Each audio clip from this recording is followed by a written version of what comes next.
Está grabando, Juan, ¿vale?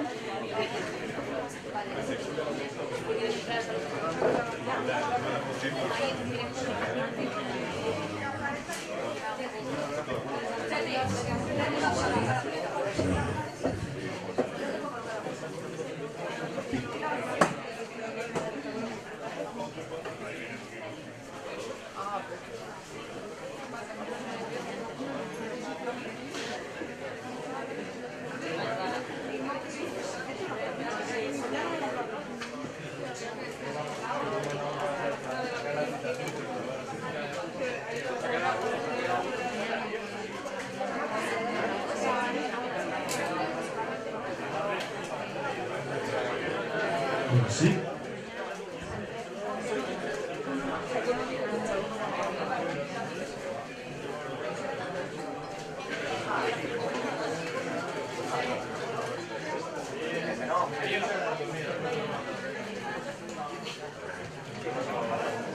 No, que es un polígono localizado en la mujer, es una guardia. Hay tantos todavía, la han llamado personas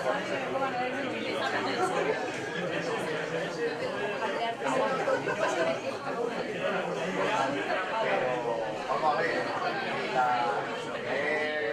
la posibilidad de la sala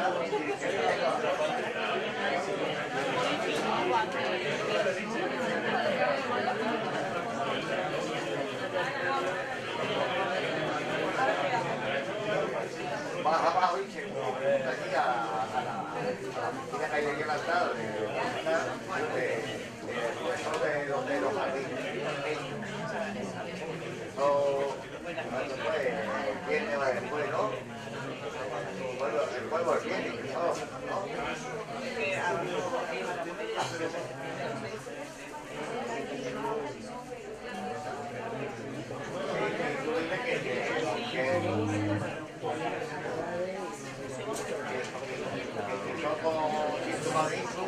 A ver,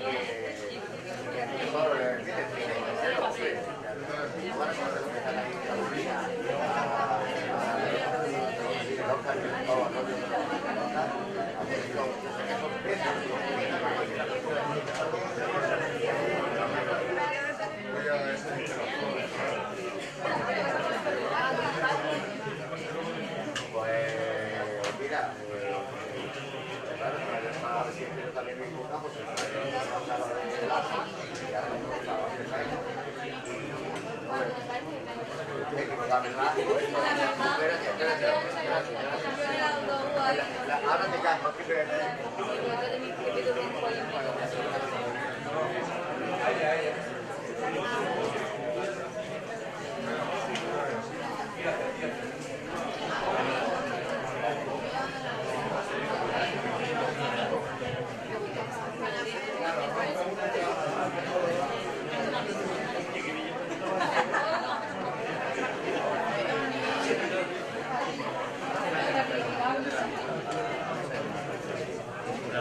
Más cable que tira.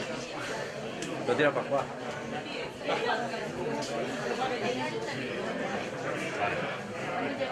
Bueno, voy a terminar eso, me vengo para acá.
Me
va a ayudar con material que tengo. ¿Cómo? Con material. ¿Has visto mi material? Esto de lo pango.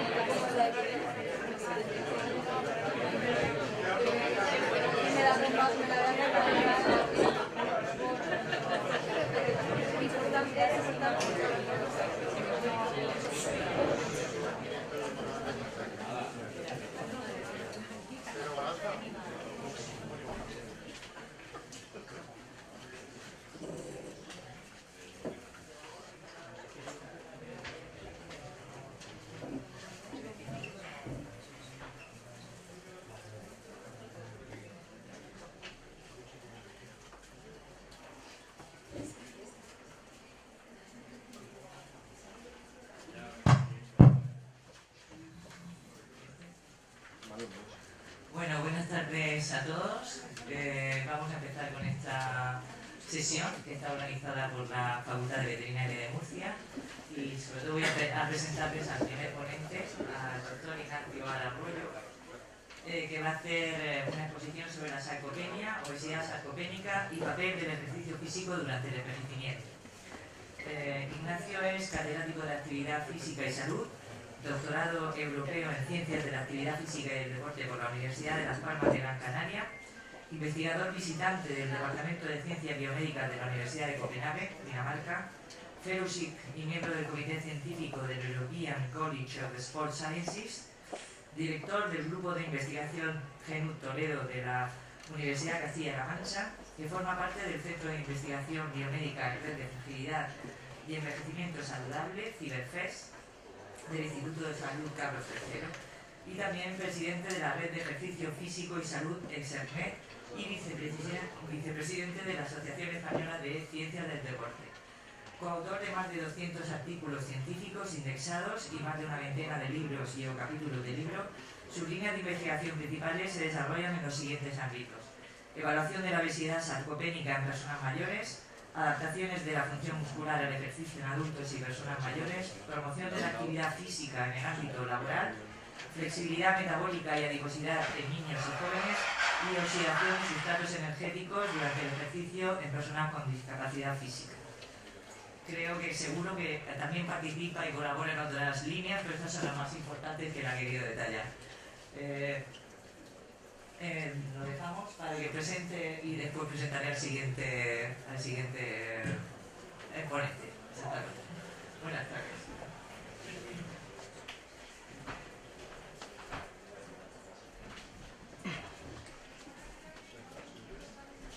Hola, muy buenas tardes. Se me ha oído bien, ¿verdad? Muy bien, pues muchas gracias por la presentación y la invitación, los padres de la cátedra y el comité organizador por contar conmigo. La verdad es que siempre que vengo a Murcia me encuentro como en casa y me encanta venir y es un placer siempre escaparme. Como ya me han presentado, tengo poco más que añadir, solo deciros que el grupo de investigación GENUT viene del acrónimo que es Growth, Exercise, Nutrition and Development, y lo que hacemos es estudiar a la persona a lo largo de todo el ciclo vital en función de dos factores principales: el ejercicio físico y la nutrición. La charla va a versar principalmente sobre la parte del ejercicio físico, la charla del siguiente ponente, de Gaspar, a centrarse en los aspectos más nutricionales, con lo cual creo que es perfectamente complementario. No lo teníamos preparado ni hablado, pero creo que encaja perfectamente. Nuestro grupo de investigación tiene muchos años de tradición en el estudio de la composición corporal. Hoy hablaremos mucho de la composición corporal. No me gustaría estar aquí estos 30-40 minutos hablando yo solo, sino que me gustaría hacer cierta interacción con todos vosotros. Y bueno, pues el conocimiento de esta composición corporal y su aplicación al ámbito del envejecimiento activo de la salud, pues nos ha permitido formar parte de dos de las redes que probablemente sean en nuestro ámbito más importantes en nuestro país. Uno es la red de SERNET, que como he comentado antes tengo el honor de dirigir ahora mismo. Son 26 grupos de investigación en toda la geografía española. Y la otra red pues pertenece al Instituto de Salud Carlos III, es un CIBER. Los CIBER, como imagino que la mayoría saben, son los centros de investigación biomédica en red que financia Carlos III, son el nivel máximo de excelencia en la agrupación de grupos de investigación. Y en concreto la nuestra tiene el apellido de FES. Y FES quiere decir fragilidad y envejecimiento saludable. ¿Y por qué eligieron a nosotros para formar parte del CiberFES? Pues bueno, pues probablemente porque fuimos los coordinadores de un proyecto que se hizo hace unos 4 años en España. Fue un proyecto multicéntrico para llevar los sistemas autónomas y medimos un montón de personas mayores por toda España. En el año 2008-2009 medimos a más de 3.000 personas. Fuimos un cálculo de para que fuera representativo de la población. Eso es muy importante porque básicamente lo que encuentres, sea bueno, sea malo, sea regular, luego lo puedes extrapolar a la mayoría de las personas mayores. Con lo cual, no era un estudio cualquiera, sino que era un estudio que hacía con muchísima gente con la intención de que lo que encontráramos pudiéramos decir que era representativo de la población española. Como digo, tuvimos una pequeña financiación del INSERSO. Los investigadores siempre pensamos que es poca, tengas mucho, tengas poca, siempre es poca, pero para nosotros fue suficiente. Unos años más tarde hicimos una siguiente oleada con una subcohorte, una submuestra del estudio, y a los pocos años, pues ya hacían 10 años, hicimos un estudio concreto donde añadimos la intervención, ¿de acuerdo?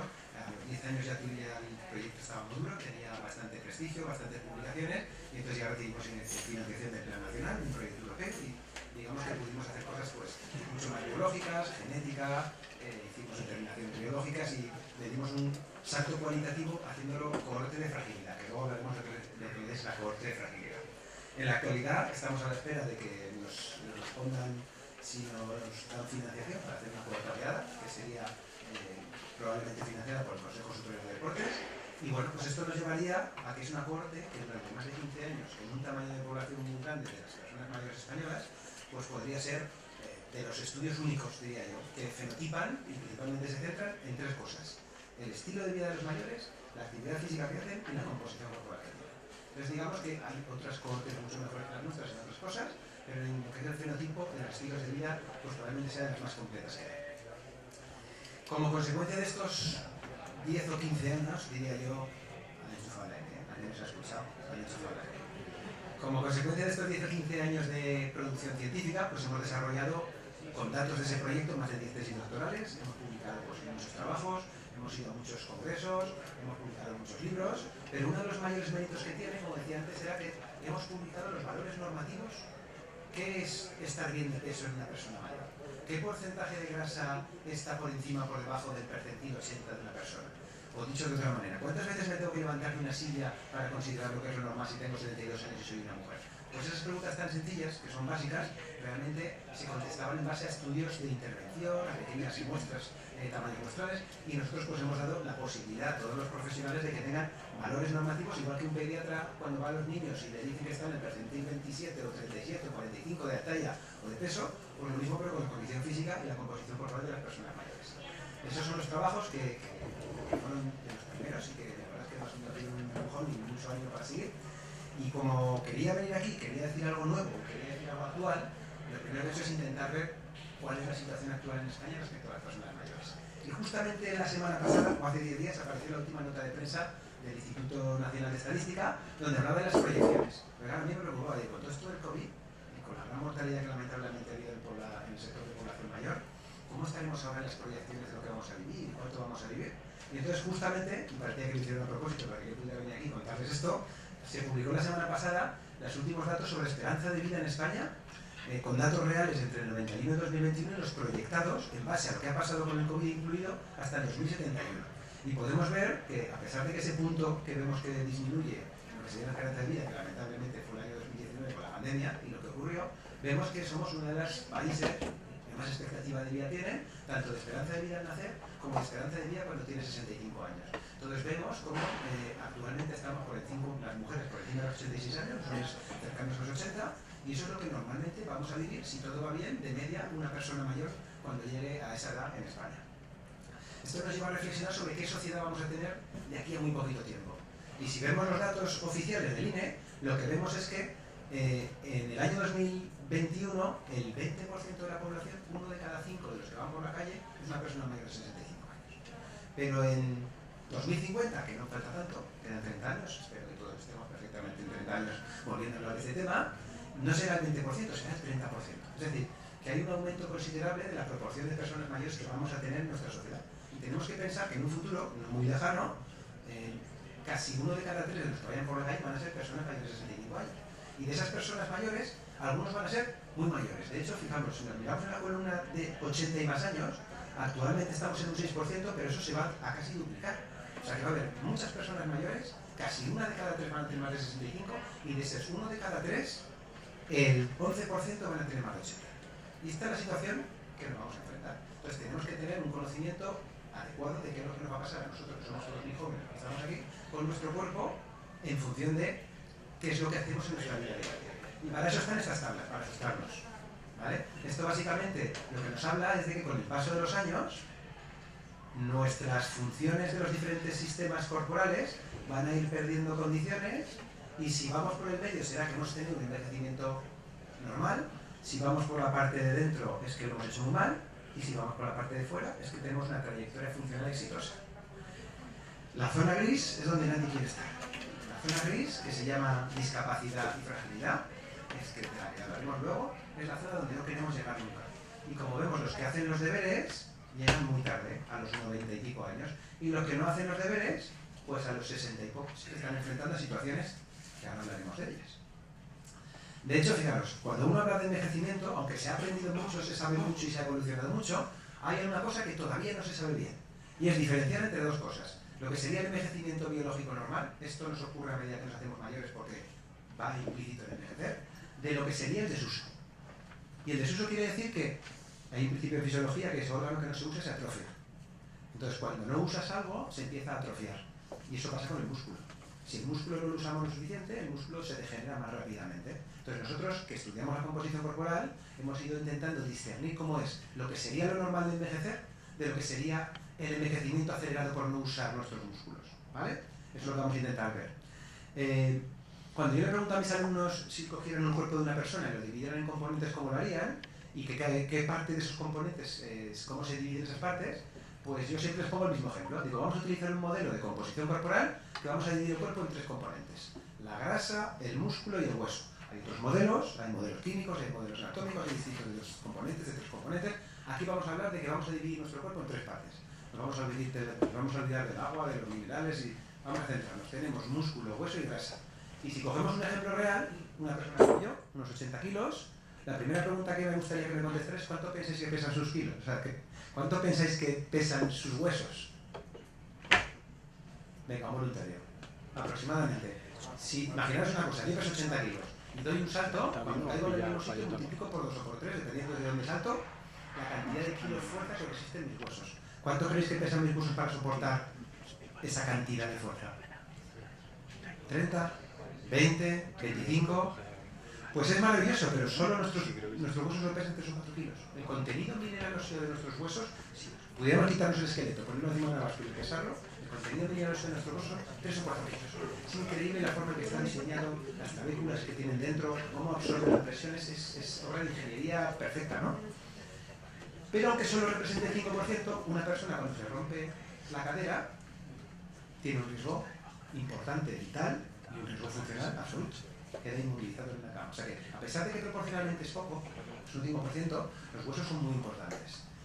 Si habláramos de grasa y cogiéramos una persona, vamos a llamarlo saludable, una persona saludable para poner una media entre hombres y mujeres, porque no me quiero enrollar mucho, pero no es lo mismo ser hombre que mujer para la distribución de grasa, podría tener un 20% de grasa. ¿Vale? Eso sería algo razonable, saludable. Y entonces eso quiere decir que es necesario tener 16 kilos de grasa en el cuerpo para estar saludable. Que mucha gente tiene odio a la grasa y parece que cometemos un pecado. Bueno, pues la grasa es saludable, un porcentaje es normal y ese porcentaje que está definido es de alrededor de un 20% y sirve para hombres y para mujeres. Y aquí viene cuando los de deporte, que digo yo, los de ciencias del deporte, está la parte que nos gusta. A nosotros nos gusta el músculo. O sea, a nosotros nos gusta cuando se contraen los músculos, cuando hacemos ejercicio, y eso es el 75% en este modelo de composición corporal. 75%. Entonces yo a mis alumnos, si hablamos de este modelo de la composición corporal, les digo que se van a encontrar siempre con estas tres situaciones. Y si se dan cuenta, esto es como un triángulo que en sus vértices tiene tres problemas. Arriba a la derecha, cuando yo envejezco, voy perdiendo masa ósea y a eso lo llaman osteoporosis. Y ese es un problema que tenemos. En el vértice superior, yo cuando envejezco, si no hago lo que tengo que hacer, empiezo a perder masa muscular y a eso lo llaman sarcopenia. Y en la parte inferior de ese triángulo tenemos la masa grasa. Si yo envejezco y no tengo cuidado, empiezo a acumular tejido adiposo y entonces tengo obesidad. Y ese es el triángulo de los cambios asociados a la composición corporal con el envejecimiento. Y tiene en el medio un factor modulador. El factor modulador que junto con la nutrición es más potente, que es el ejercicio físico. Si yo modulo el ejercicio físico, pierdo menos hueso, gano menos grasa, pierdo menos músculo. Y si yo modulo negativamente y soy una persona muy sedentaria, ese factor modulador, pues lo que ocurre es que acelero mi pérdida de masa ósea, acelero la ganancia de masa grasa y lamentablemente también acelero la pérdida de masa muscular. Vamos a quedarnos con el primero de los tres triángulos, el primero de los tres vértices del triángulo, y vamos a hablar un poquito de la masa muscular. No me quiero enrollar mucho con temas metodológicos, pero es necesaria una pequeña introducción para poder avanzar en los conceptos. Nosotros, esa masa magra, la podemos dividir en las vísceras y las glándulas por un lado y el músculo esquelético, que es el que produce la contracción muscular, por otro. ¿De acuerdo?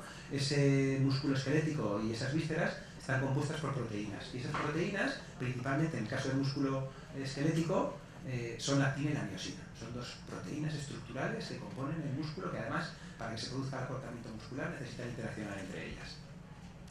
¿Cómo medimos la masa muscular? En ciencia, habitualmente se reporta la masa muscular como el área de sección transversal. ¿Cómo se mide el área de sección transversal de un músculo? Pues hay distintos métodos. Y dentro de esos métodos, cada investigador, según los recursos que tenga, según dónde trabaja, según las instalaciones que tiene y los equipamientos que tiene, pues mide la masa muscular pues o con resonancia magnética, o lo mide con ultrasonidos, o lo mide con tomografía axial computerizada, con densitometría ósea. Hay distintas formas de medir la masa muscular de una persona, ¿vale? Pongo algún ejemplo para que se entienda. Esto sería un corte transversal del muslo, donde se puede ver como el cuádriceps de una persona, con los distintos paquetes del cuádriceps, de los isquiotibiales, el hueso cortado por el medio. También tenemos los ultrasonidos, que es otra forma de estudiar la cantidad de masa muscular que tiene un ser vivo. O, por ejemplo, nosotros tenemos en el laboratorio un densitómetro óseo y lo que hacemos pues es pues una especie de fotografía de la persona por dentro. De tal manera que podemos saber dónde tiene la grasa, dónde tiene el músculo, cómo son sus huesos por dentro y podemos hacer un estudio. Muchos de ustedes seguro que se tienen que hacer alguna densitometría, han mandado al médico y tienen algún conocimiento sobre esto. Muy bien. Entonces, la palabra de sarcopenia, ¿qué es? ¿Qué es tener sarcopenia? No importa tanto la definición, pero sí que es importante saber que es relativamente nueva. No tiene más de 20-25 años. Cuando se acuñó, se decía que era un nuevo término para definir los cambios en la masa muscular que se producían con el envejecimiento. ¿Vale? No vale que se produzcan por otro motivo, sino con el envejecimiento. La progresiva reducción de masa muscular con el paso del tiempo asociado al envejecimiento es lo que se llama sarcopenia. Entonces, pues bueno, más o menos se define como dos desviaciones estándar por debajo de la media de cuando eras joven, y cuando vas perdiendo masa muscular cuando te desmayas, comparado con ese punto, es cuando se puede empezar a hablar de sarcopenia. ¿Cuántas personas tienen sarcopenia más o menos? Pues cuando tenemos unos 65 años, uno de cada 4. Cuando tenemos 80, ya es uno de cada 2. Es decir, volvamos a lo que hemos visto antes. Vamos a vivir mucho, la expectativa de vida es muy alta y uno de cada 2 que lleguen a 80 van a tener sarcopenia. O sea que lo que les voy a hablar hoy aquí es muy importante para la mayoría de nosotros. Porque uno de cada 2, los que estamos aquí, cuando tengamos 80 vamos a tener esto. ¿Vale? Bien, dicho esto, dependiendo de qué definición, esta es otra historia, hay varias definiciones de cómo se define sarcopenia, que luego también os comentaré algo sobre esto, pues como decía, pueden ser uno de cada 4 o puede ser más de uno de cada 2, ¿vale? Los que lo sufran. De hecho, hay varias situaciones o condiciones que se solapan entre ellas y a veces es muy difícil diferenciarla. Hablará luego el profesor Gaspar Ros de lo que es el tema de la alimentación, pero digamos que hay zonas que con el envejecimiento se solapan y la sarcopenia está muy solapada con la fragilidad, está muy solapada con el starvation, con la caquexia, entonces a veces es complicado. Por eso es muy importante que dentro de lo que es la alimentación se tenga muy en cuenta lo que hablarán luego, la proteína y cómo las proteínas, cuando nos vemos mayores, la ingesta de proteínas debe tener un alto valor nutritivo. Dicho esto, ¿qué factores hacen que nosotros perdamos la masa muscular más rápido o mejor? Hay muchos y diversos. Hay unos que son nutricionales, que como digo hablarán luego, otros son hormonales, metabólicos, inmunológicos, pero yo me voy a centrar principalmente hoy en la actividad física, ¿vale? Y digamos que asociado al paso de los años, y hoy no tengo mucho tiempo y no les puedo hablar, pero esto es una cosa que a mí me encanta, se producen cambios dentro de nuestro músculo. Si pudiéramos hacer biopsias musculares, que las hacemos a las personas mayores, podríamos luego, mediante análisis inmunohistoquímicos, podríamos ver cómo las fibras musculares por dentro van cambiando en función de cómo las usamos. ¿De acuerdo? Depende del estímulo que les demos, las fibras musculares cambian. Otra cosa que ocurre, y esto yo creo que es muy de todos entendido, si yo tengo una caja que pesa 20 kilos y la sujeto desde aquí, me cuesta mucho más que si la sujeto desde aquí. Y la cantidad de lo que pesa la caja es lo mismo. Entonces, digamos que con la misma cantidad de músculo, cuando yo pierdo masa muscular, cambian los ángulos de penetración de las fibras musculares y entonces con la misma cantidad de masa muscular me cuesta más hacer el mismo trabajo muscular. O sea que muchas veces hay un problema.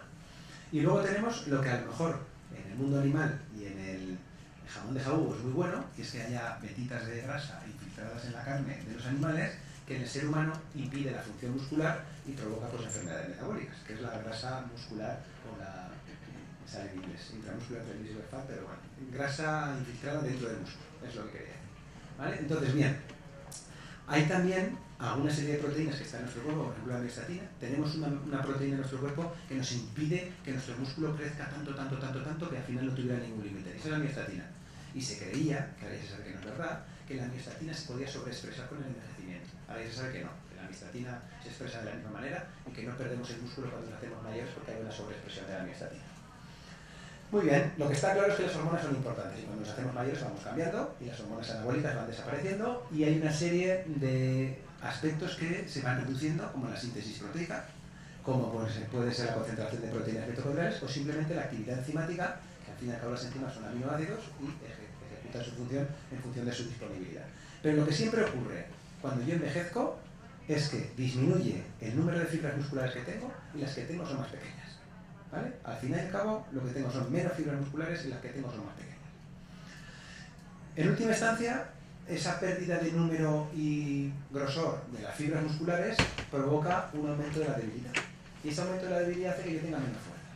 Y al mismo tiempo provoca una disminución de la movilidad y esto provoca una pérdida de la independencia. Y esto, los geriatras, con los cuales nosotros tenemos mucha colaboración desde nuestro grupo de investigación, lo llaman fragilidad.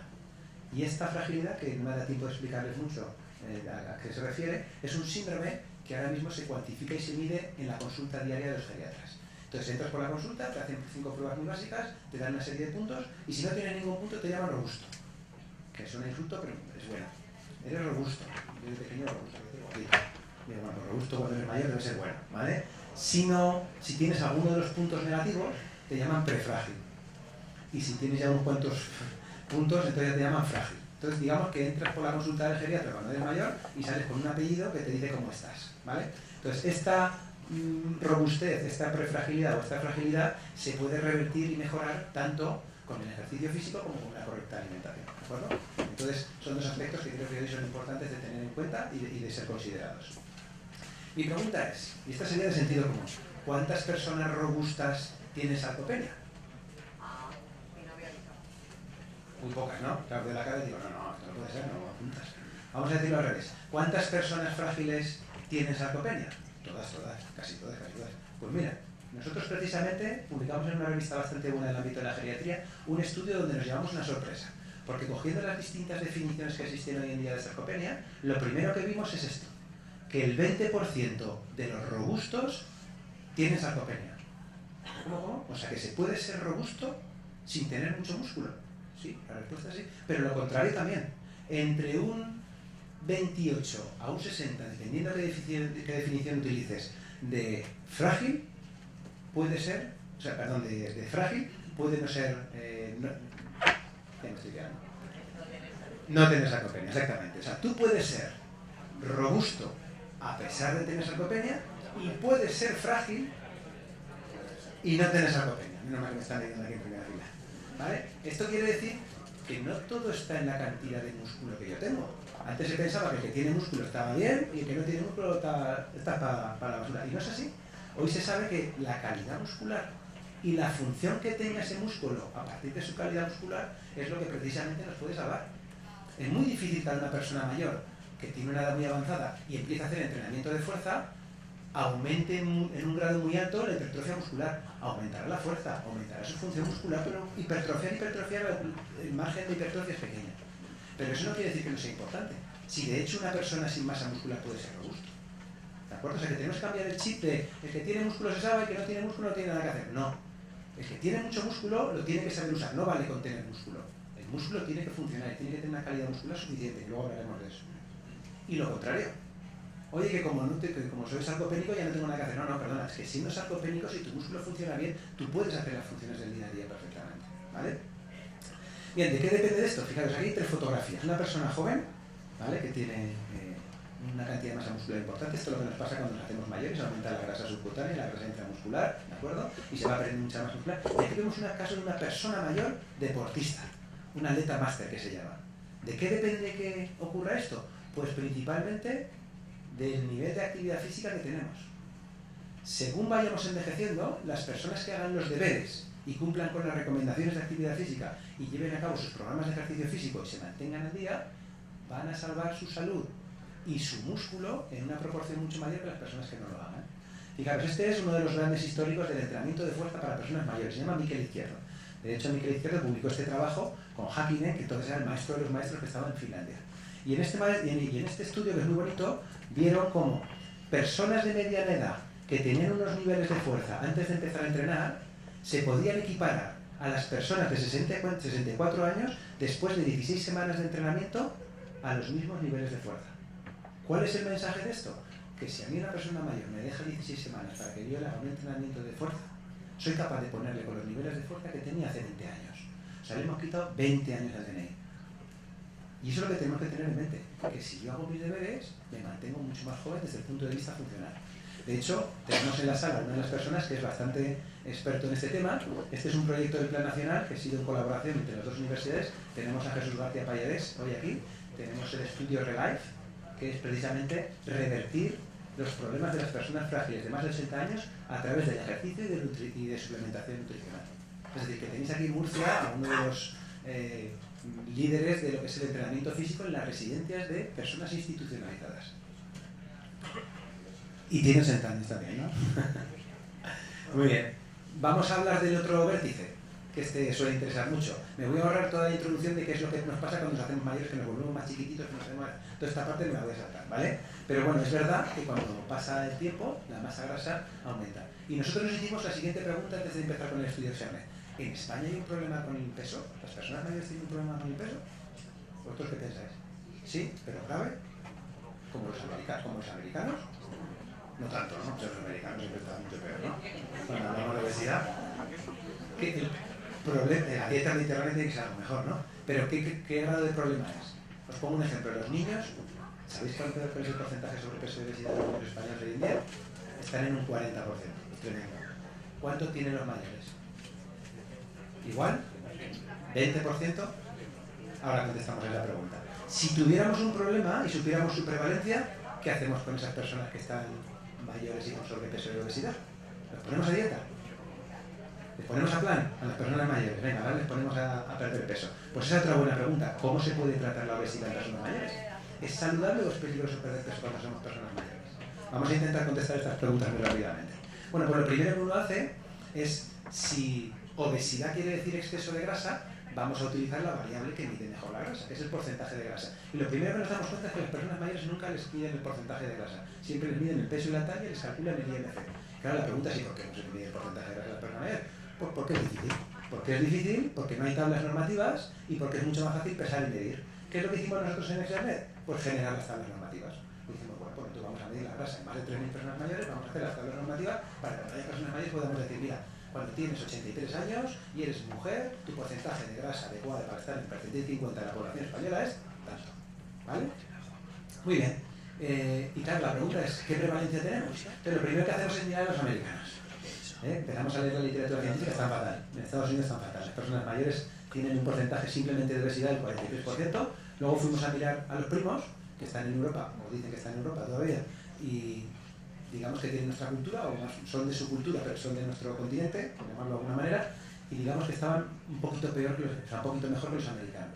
Claro, y nosotros decíamos, ¿los nuestros cuántos están? Arriba, los americanos, encima, por abajo. Entonces empezamos a mirar literatura científica y el profesor Rodríguez Artalejo, de la Universidad Autónoma de Madrid, publicó unos datos del año 2004 donde hablaba de que estaban entre medio.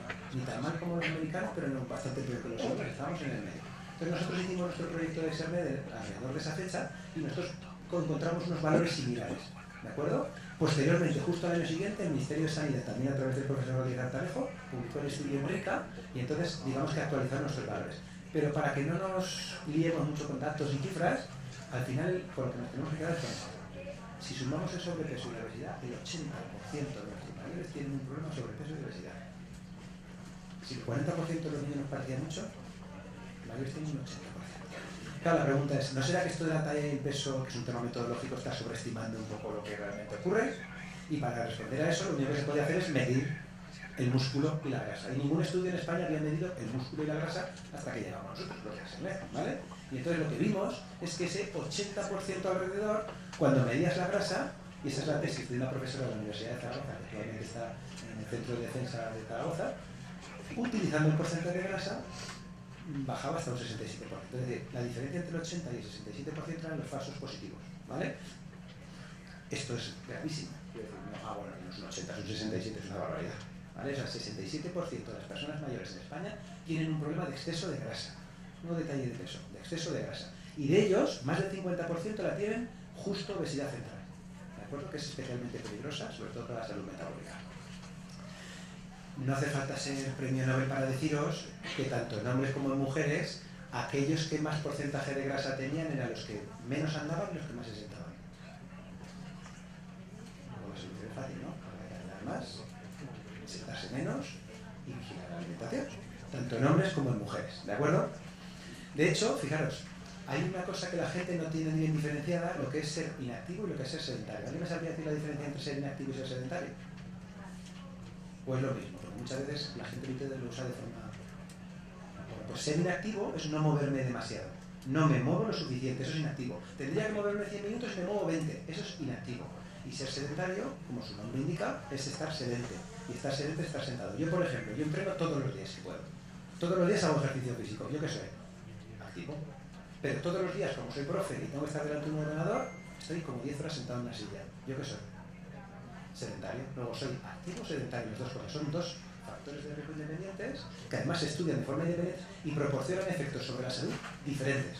Con lo cual hay que tener cuidado porque, por ejemplo, en este estudio que nosotros publicamos con personas mayores de la cohorte externa, vimos que las personas mayores, algunas de ellas que se movían mucho, como consecuencia de estar mucho tiempo sentado, no les compensaba en beneficios para estar menos gordos.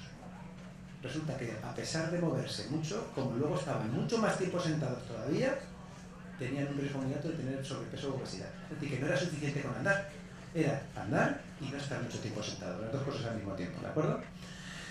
De hecho, fijaros, este es el estudio más famoso que existe sobre sedentarismo y actividad física. Y es un estudio publicado en Lancet con más de 1 millón de personas que hablan de que si estamos 8 horas sentados en una silla, el equivalente tendría que ser estar haciendo 1 hora de actividad física cada día. Y yo creo que mucha gente en esta sala, de cada 8 horas que esté sentado, 1 hora de moverse. Y que es un factor de riesgo al mismo nivel que el tabaco o que la obesidad respecto al riesgo de mortalidad. Esto no nos lo habían contado así. Esto de que estar muchas horas sentado de la mano, no nos lo había contado nadie, tampoco está para tanto, ¿no? Sí, al mismo nivel que el tabaco, que la obesidad. O sea, hay que tener cuidado. No, sentado delante de una pantalla en un sitio, porque tumbado es otro comportamiento. Se divide el día en despierto, dormido y dentro de él. Me despierto estar sedentario y activo. No es lo mismo, pero desde el punto de vista, por ejemplo, metabólico es lo mismo. Entonces, fijaros que ahora ya, no lo he podido poner por no agarrarme más, que no me saca la tarjeta amarilla la jefa, pero básicamente ya se sabe que las personas que, por ejemplo, están 10 horas sentadas, pero dividen las 10 horas sentadas a través de rupturas de sedentarismo en trozos de 1 hora, tienen menos riesgo de fragilidad que las personas que están 10 horas sentadas sin moverse de tirón. O sea, no es lo mismo las 10 horas igual cuando yo me levanto y me siento muchas veces en esas 10 mismas horas que cuando estoy las 10 horas seguidas sentado. O sea, que no es lo mismo. Es necesario hacer lo que se llama sedentary breaks o rupturas de sedentarismo. Lo que no se sabe todavía es cuánto ejercicio físico tengo que hacer en cada una de esas rupturas de sedentarismo, que ya se sabrá. Todavía no hay suficiente evidencia, pero alguno me pregunta, pero entonces cada cuánto rato me tengo que levantar. ¿Qué es lo que tengo que hacer cuando me levanto? ¿Qué tengo que subir? ¿Un piso de escaleras? ¿Volverme a hacer 4 sentadillas? ¿Aumentar mi frecuencia cardíaca? ¿Y qué tengo que hacer? ¿Vale? Dicho eso, normalmente lo de perder el músculo y aumentar la grasa van a la vez. Y cuando van a la vez, a esto se le llama obesidad sarcopénica, porque te vuelves obeso y sarcopénico al mismo tiempo. Y básicamente lo que hacemos es medir la grasa y medir el músculo, y se calcula cogiendo los 2 quintiles superiores de grasa y los 2 quintiles inferiores de masa muscular, y los que coinciden las dos cosas, a esto se le llama obeso sarcopénico. Cuando te preguntas cuántos de estos hay en España, hasta que no llegamos con el proyecto SERME no se sabía. Es una condición, digamos que estos son como los tickets para la lotería, ¿no? Si tienes tickets para una y tickets para la otra, los que tienen la obesidad sarcopénica tienen tickets para los dos, ¿vale? Pues digamos que esto, a pesar de ser muy importante, no se sabía. Cuando llegamos con XRNet, en el año 2011, publicamos por primera vez en la tesis de ALBA que el 15% de la población mayor española tiene las dos cosas al mismo tiempo. Les falta músculo y les sobra grasa. De hecho, aumenta hasta el 20 o 25% cuanto más mayor eres. O sea, que no es un tema que se acabe a los 65, sino que a los 75 es peor y a los 80 todavía es peor. ¿Vale? De hecho, no nos pasa solo a los españoles. Ustedes saben quién es este, ¿no? Arnold Schwarzenegger. Este era el culturista número 1 y en el año 1967 tenía 20 años, músculo todo el que quería y grasa muy poquita, ¿no? Pero a los 58 ya no es lo mismo. Y a los 67, pues como todo el mundo. ¿Vale? Es inevitable la pérdida de masa muscular, de grasa y el envejecimiento y los cambios asociados con la composición corporal. Claro, la última pregunta que quiero contestar es esta. Si el 80% de las personas mayores, 67 si medimos el porcentaje de grasa, tienen un problema sobre peso y obesidad, ¿qué hacemos con los mayores? ¿Los ponemos a dieta? Cuidado. Cuidado, porque además corremos el riesgo de que personas que tienen ya muy poquito músculo, uno cuando se pone a dieta empieza a perder rápidamente su músculo al mismo tiempo que se pone a perder rápidamente su grasa. Con lo cual, lo único que quiero decir, porque no me da tiempo a explicar mucho más, es que obligatoriamente una persona mayor que quiere reducir su tejido adiposo, su peso, debe incluir un programa de ejercicio físico supervisado y una ingesta nutricional suficiente, sobre todo proteica. ¿De acuerdo? O sea que aquellas personas mayores que tengan un exceso de grasa y que quieren, entre comillas, perder peso, lo que tienen que hacer es ponerse en manos de un profesional para que les haga un programa de ejercicio físico y de un nutricionista o un veterinario para que les ponga una cantidad de ingesta nutricional suficiente, sobre todo proteica.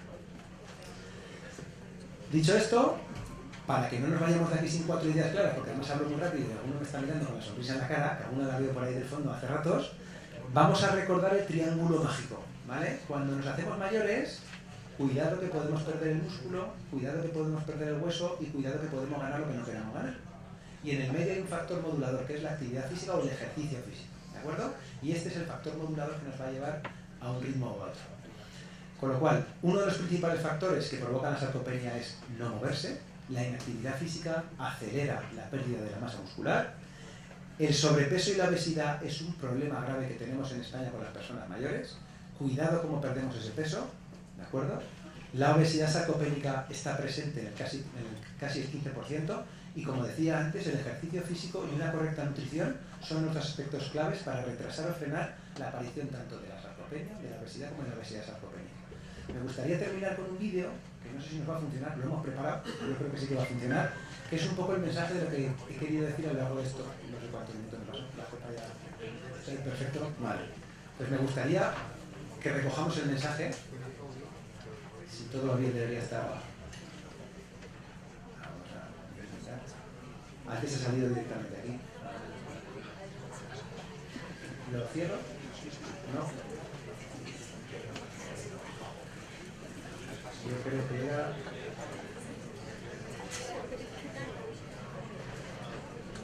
No, porque si pinchaba se tenía que cargar y entonces al cargar no nos daba tiempo.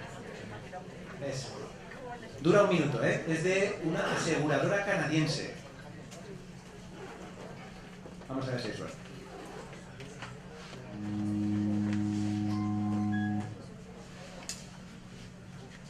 Igual hay que parar la presentación. A veces que ocurre. presentación, creo que se ve bien.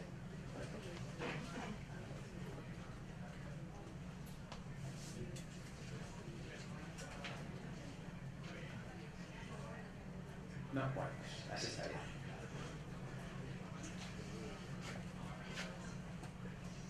No te preocupes, en pantalla pequeña no creo.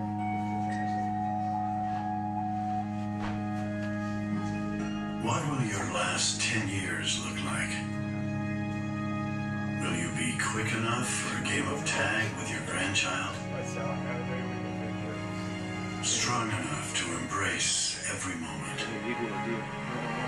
No, el vídeo va directo. Will you grow old with vitality? Or get old with disease?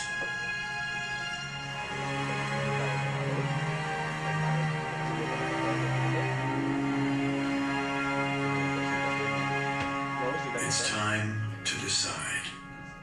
The average Canadian will spend their last 10 years in sickness. Change your future at makehealthlast.ca.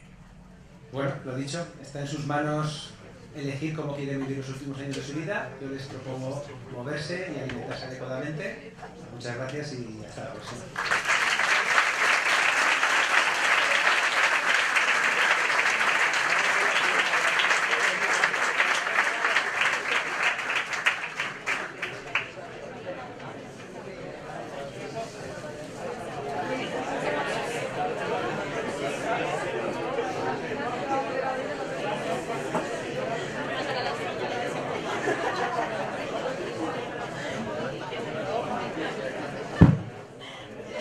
Si les parece, dejamos las preguntas para después del segundo ponente y así se hace más interesante, porque así se pueden conjugar ambas charlas. Bueno, ahora voy a presentar al segundo ponente, que es Gaspar López Ruizo. Va a presentar la ponencia Calidad de la proteína de origen animal en la dieta. Él es doctor en veterinaria, catedrático del Departamento de Tecnología de Alimentos, Nutrición y Bromatología de la Universidad de Murcia, decano de la Facultad de Veterinaria, Fulbright Scholar, expresidente del Comité Científico de la Agencia Española de Seguridad Alimentaria y Nutrición, la ESAN. Ha sido vicerrector de Investigación e Internacionalización de la Universidad de Murcia entre 2011 y 2014, miembro de la Academia de Ciencias Veterinarias de Andalucía Oriental y de la de Gastronomía de la región de Murcia, medalla al mérito del World Gastronomy Institute, miembro del Comité Académico de la Asociación Europea de Establecimientos de Formación en Veterinaria, más de 35 años de experiencia en investigación y transferencia a la industria alimentaria en temas de higiene y seguridad alimentaria, calidad alimentaria y nutrición humana, director de la Cátedra de Seguridad y Sostenibilidad Alimentaria de la Universidad de Murcia. Ha sido también representante español en la EU-Cost Action 99 Eurofoods, Food Consumption and Food Composition Data, donde se establecieron los fundamentos para la creación de tablas de composición de alimentos en la Unión Europea y coordinador de la red española EDECA para la elaboración de las bases de datos españolas de composición de alimentos. Su experiencia y actividad investigadora se centra en tres grandes áreas: nutrición humana y salud, seguridad alimentaria y calidad y composición de alimentos y caracterización nutricional de ingredientes naturales. Ha participado en numerosos proyectos de investigación, tanto nacionales como internacionales, y realizado numerosas publicaciones, tanto en revistas nacionales como internacionales, así como libros o capítulos de libros en ambos ámbitos, tanto nacional e internacional.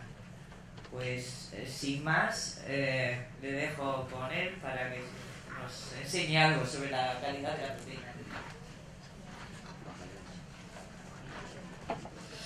Bueno, muchísimas gracias, Elisa, por la presentación de lo que hice en internet. A veces cuento demasiadas cosas. Bueno, ahí nos vemos. Bueno, en primer lugar, muchísimas gracias por estar en esta sesión. La verdad es que da gusto el ver la sala llena, y además llena por muy distintos sectores, desde estudiantes cautivos que nos traen en el autobús, hasta compañeros veterinarios y veterinarias, profesionales, en fin, consumidores.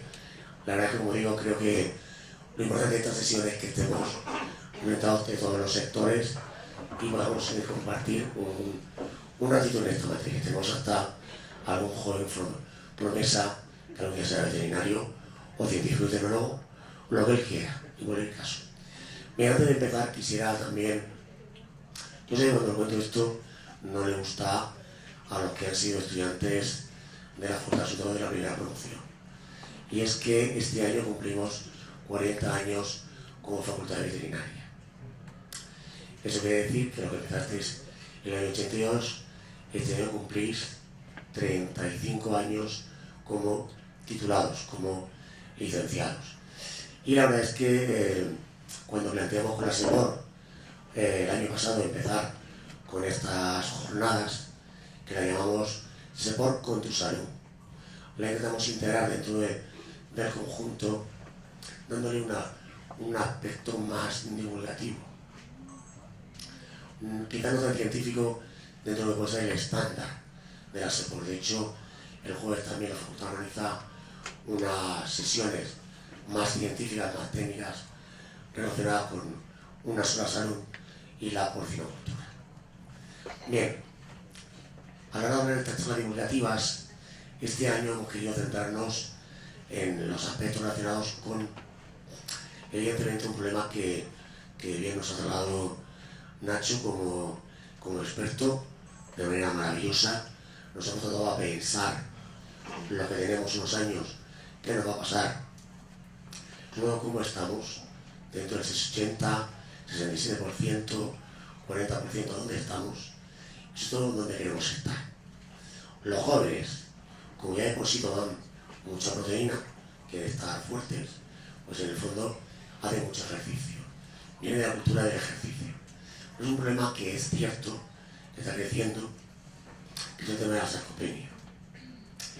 Y a la hora de la sarcopenia, lógicamente la parte de ejercicio físico, la actividad física era clave, pero hay que completarlo con la parte alimentaria, cómo nos nutrimos, de qué nos alimentamos. En este sentido, la cátedra que dirijo de seguridad y sostenibilidad alimentaria del Grupo Fuertes, creada en el año 2018, nuestro objetivo es trabajar esos aspectos de alimentación, de calidad de la proteína y también trasladar, divulgar lo que es cómo debemos de alimentar. Y esto incluye evidentemente una dieta variada, vaya por delante.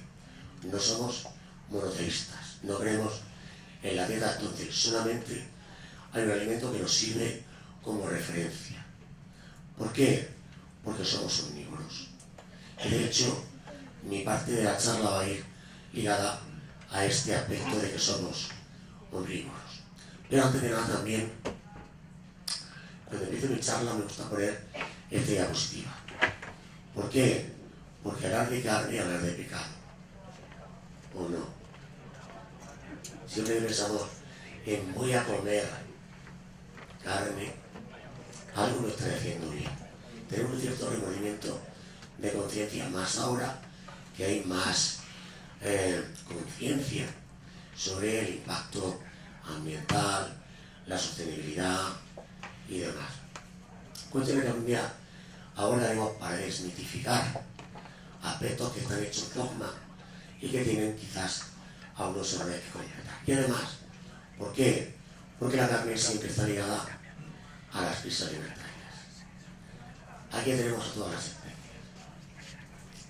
Grandes, pequeños, las vacas locas, los pollos, también locos, todos han tenido siempre una crisis. Pero ahí vengo yo con mi reflexión, y me gusta poner también esta frase, creo que todo el mundo va a entender. To meat or not to meat. Carne o no carne, porque muchos tenemos pensamientos quizás verdes, pero tenemos un cerebro en rojo y ellos lo tienen al revés y se incluyen para de alguna manera mantener nuestra mente equilibrada o al menos tener conciencia de lo que estamos haciendo. Yo les voy a hablar de estos 4 aspectos. Primero, de que somos omnívoros por definición, genuinamente omnívoros, le he puesto como título. Segundo, no es la habilidad de la proteína de origen animal. Tercero, algunas evidencias que hay de la dieta basada en el consumo de proteína de origen animal y algunas recomendaciones y conclusiones finales. Antes Nacho preguntaba sobre qué pensáis que en porcentajes que tiene vuestro cuerpo en huesos, en músculo o en grasa. Si os pregunto por qué creemos que somos omnívoros, ¿por qué diríamos que somos omnívoros? Comemos de todo. ¿Y por qué comemos de todo? Porque podríamos ser herbívoros o podríamos ser carnívoros estrictos. Esencialmente es una cuestión de tipo de aprovechamiento. Somos omnívoros porque estamos diseñados para aprovecharlo todo fisiológicamente en un espacio concreto. Además, mi querido Salvador aquí nos puede echar una mano. Y ahora hay que pensar en por qué somos genuinamente omnívoros.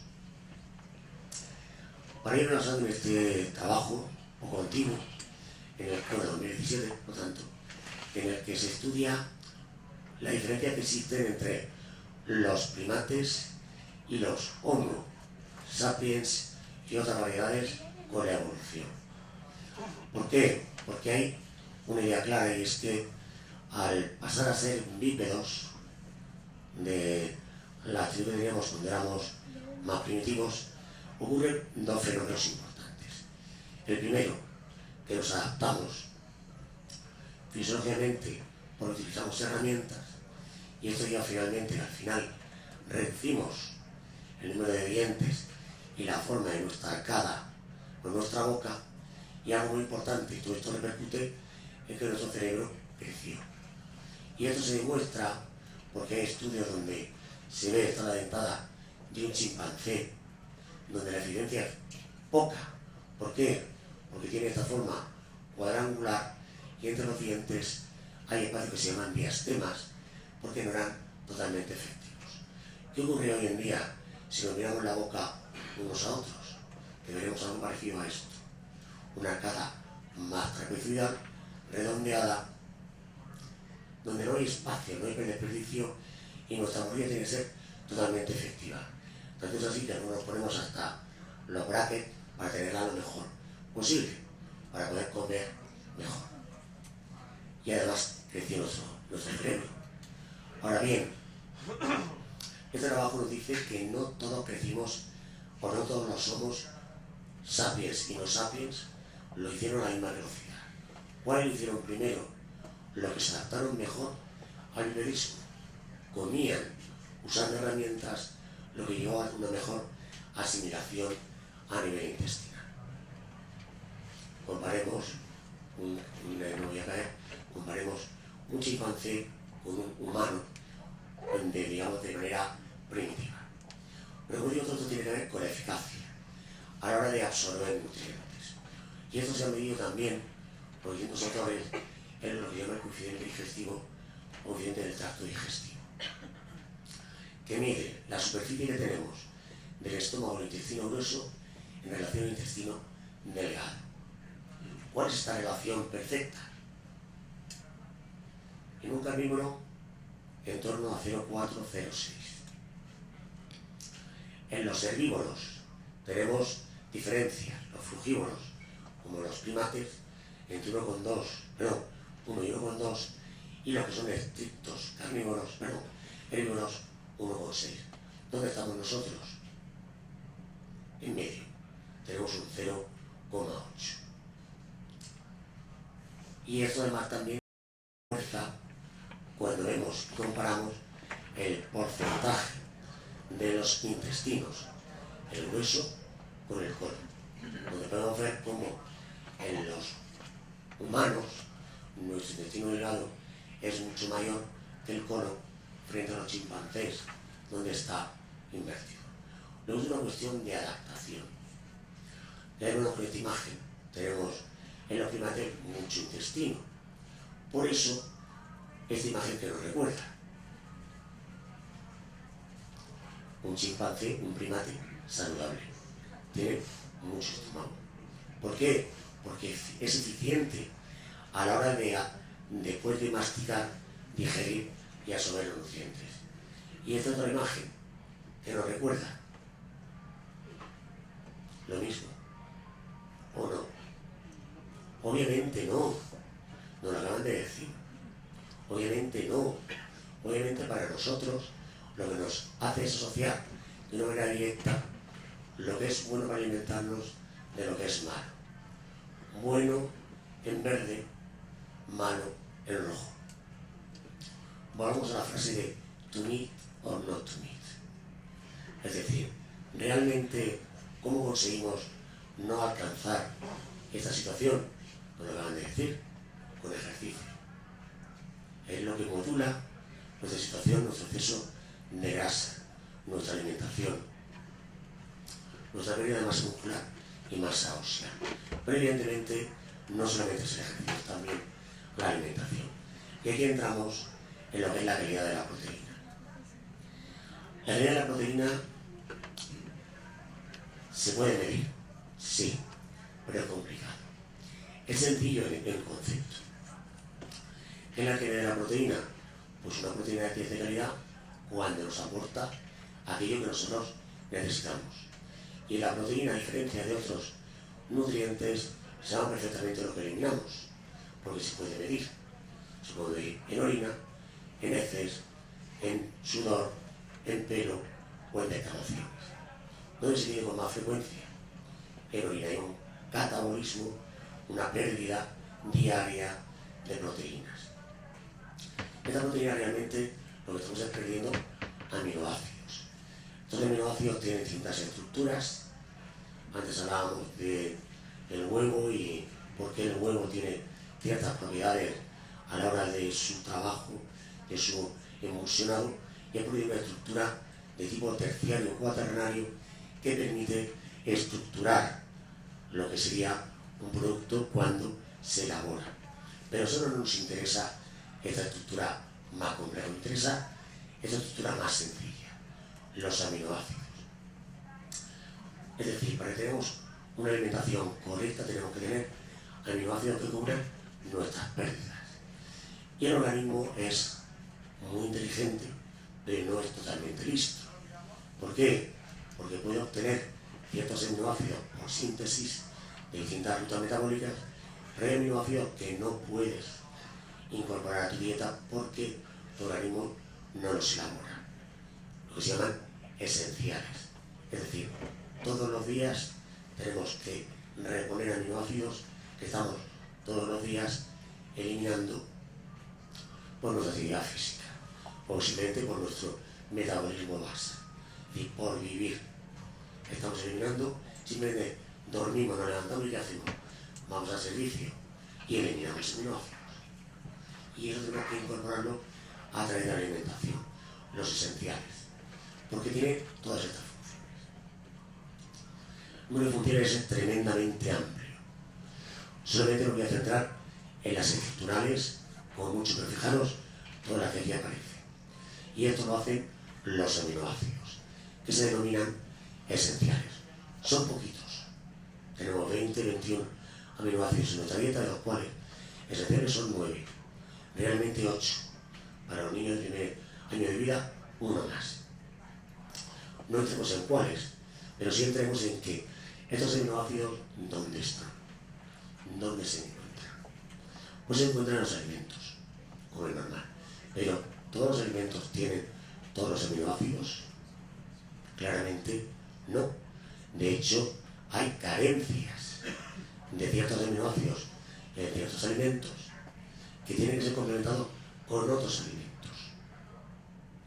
Lo que se llama complementariedad proteica, que esencialmente tiene lugar entre granos, cereales, legumbres, vegetales y semillas o frutos secos. Y esto no lo digo yo porque venga de una cátedra ni de un grupo. Esto lo dice la Asociación Americana de la Nutrición. Y que lo está todo el mundo correctamente en sus recomendaciones. Es decir, la única fuente realmente completa de aminoácidos son las fuentes de origen animal. Por lo tanto, si tenemos que tener un equilibrio alimentario, tenemos que incorporarlo, o bien combinando lo que nos falte, o bien consumiendo alimentos de origen animal.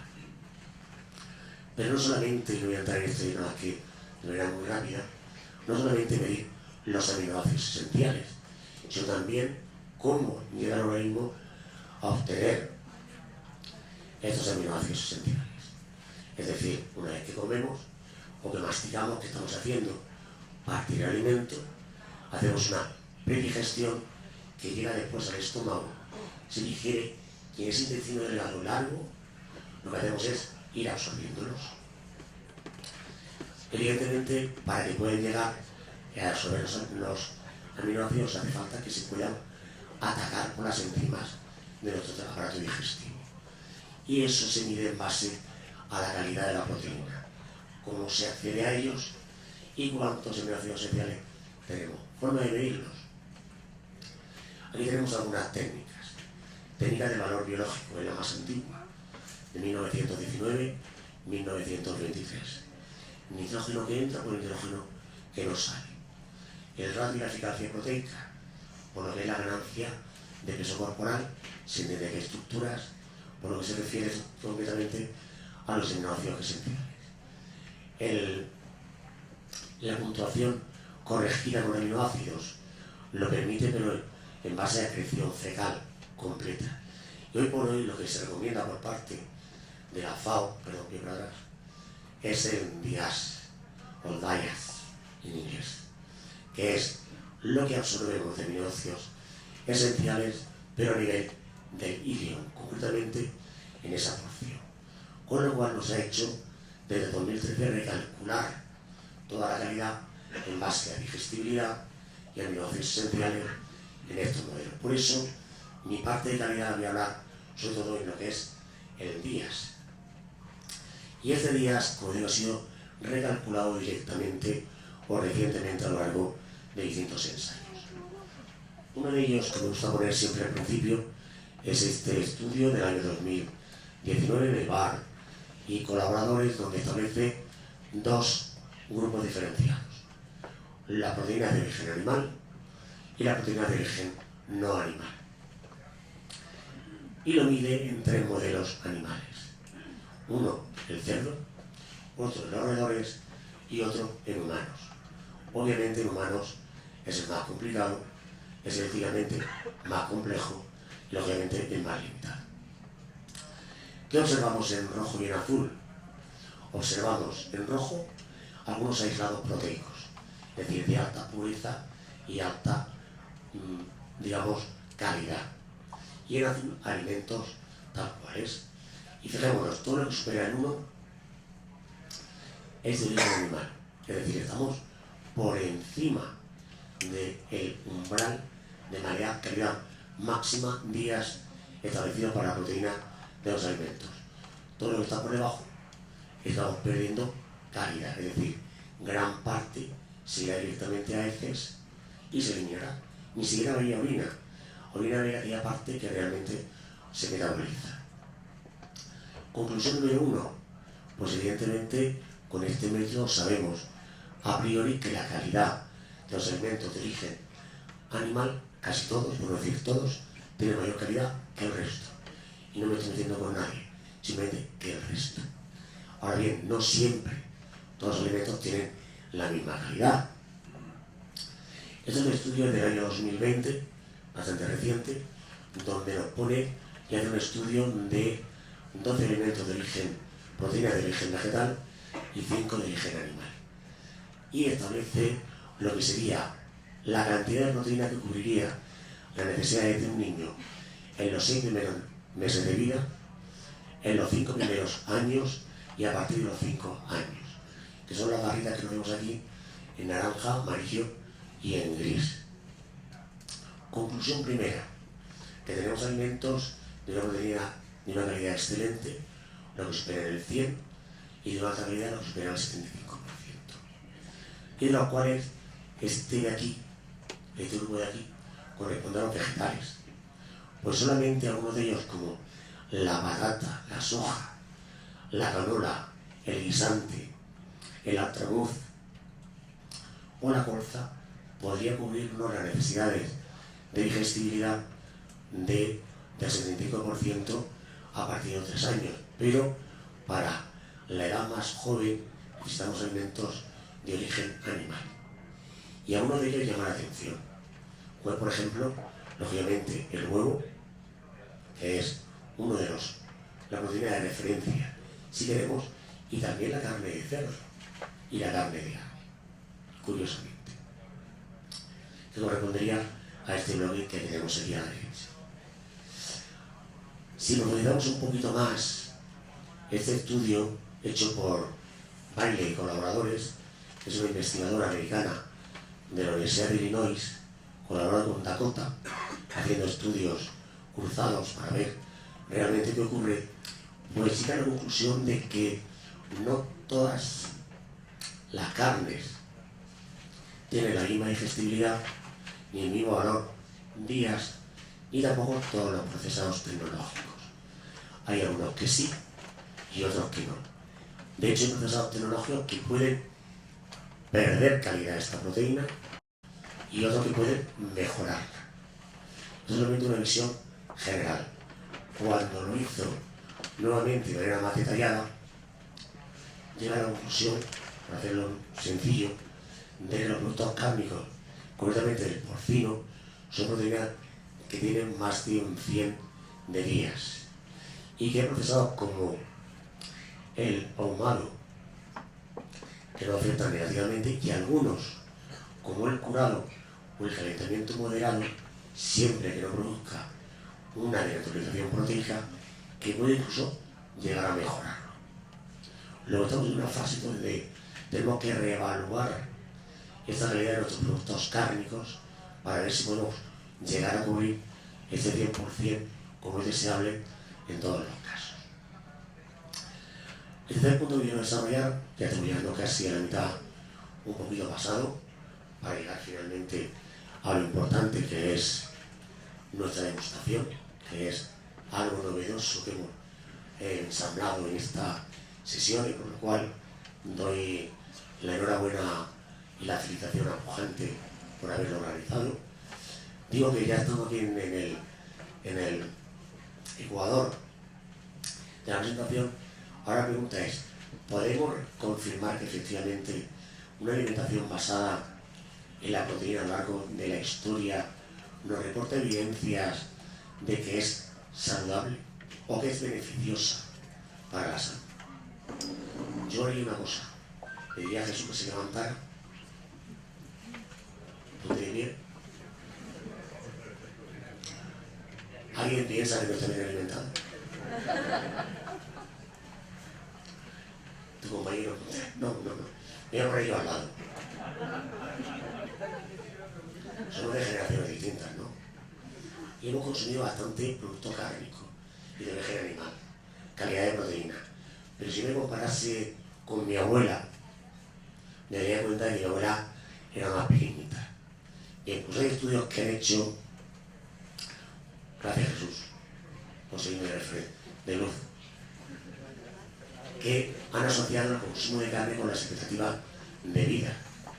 Si hablamos de expectativas de vida, hablamos de 80 años. Y 80 y tantos, yo quiero llegar, pero sano. Voy con Nacho para hacer deporte porque me falta un poquito. Pero sí es cierto que la historia nos pone este estudio de Williams y colaboradores de la relación que hay entre la carne y nicotinamida con la expectativa de vida. A mayor cantidad de carne, esto está hecho en 964 países. Mayor expectativa de vida. Los que más carne consumen superan los 80 años. Tampoco digo yo que nos borremos de carne. ¿Vale? He empezado diciendo que esto es una dieta variada. Si alguien piensa que solo te va a comer carne, lo vas a hacer esta noche. Mañana hay que comer un poquito de verdura, hay que hacer ejercicio, nuestros zumitos, nuestras legumbres. Hay que comerlo en su justa medida porque somos correctos. La otra de la población también está asociado con estos temas. De hecho, estos mismos autores veían cómo Jesús es el ejemplo.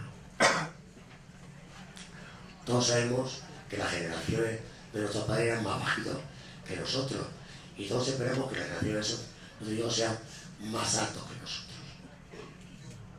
Casi siempre lo consigue, al menos el 50%. Lo digo por experiencia. Es normal que esperemos que nuestras generaciones sean mayores porque se alimentan mejor. Y incluso esta imagen, que es una imagen donde esta gráfica de aquí abajo tiene que ver con la mortalidad infantil. Como a mayor consumo de carne, menor mortalidad infantil. Y la expectativa de vida también es esta otra gráfica, hecho en 175 países. Y es más, alguien dijo antes, ¿qué nos protege como población? La dieta mediterránea. Bien, creemos que la dieta mediterránea, primero, ¿quién cree la dieta mediterránea? Yo no creo en la dieta mediterránea. Yo creo en las dietas mediterráneas.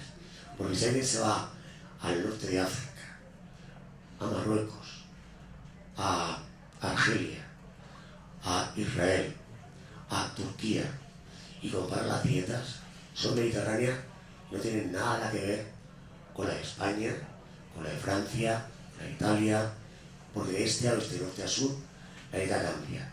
¿Cuál es el patrón de la dieta mediterránea? Lo que nos dé la tierra. Una agricultura de subsistencia, donde era básicamente mucho ejercicio, porque había que ir a cogerlo, y donde había lo que nos daba la tierra, legumbres, cereales mezclados, lentejas con arroz, por ejemplo. Y una vez al año, periodo comulgar, en Navidad teníamos un cerdo de matanza, punto. Y eso era para verlo a veces. ¿Qué ocurre? La dieta mediterránea, ¿quién cree que como hoy en día, en base al patrón de dieta mediterránea? Nadie. Nadie. Y menos si pregunto a alguien cuántas veces a la semana cocina. Vale, ya está.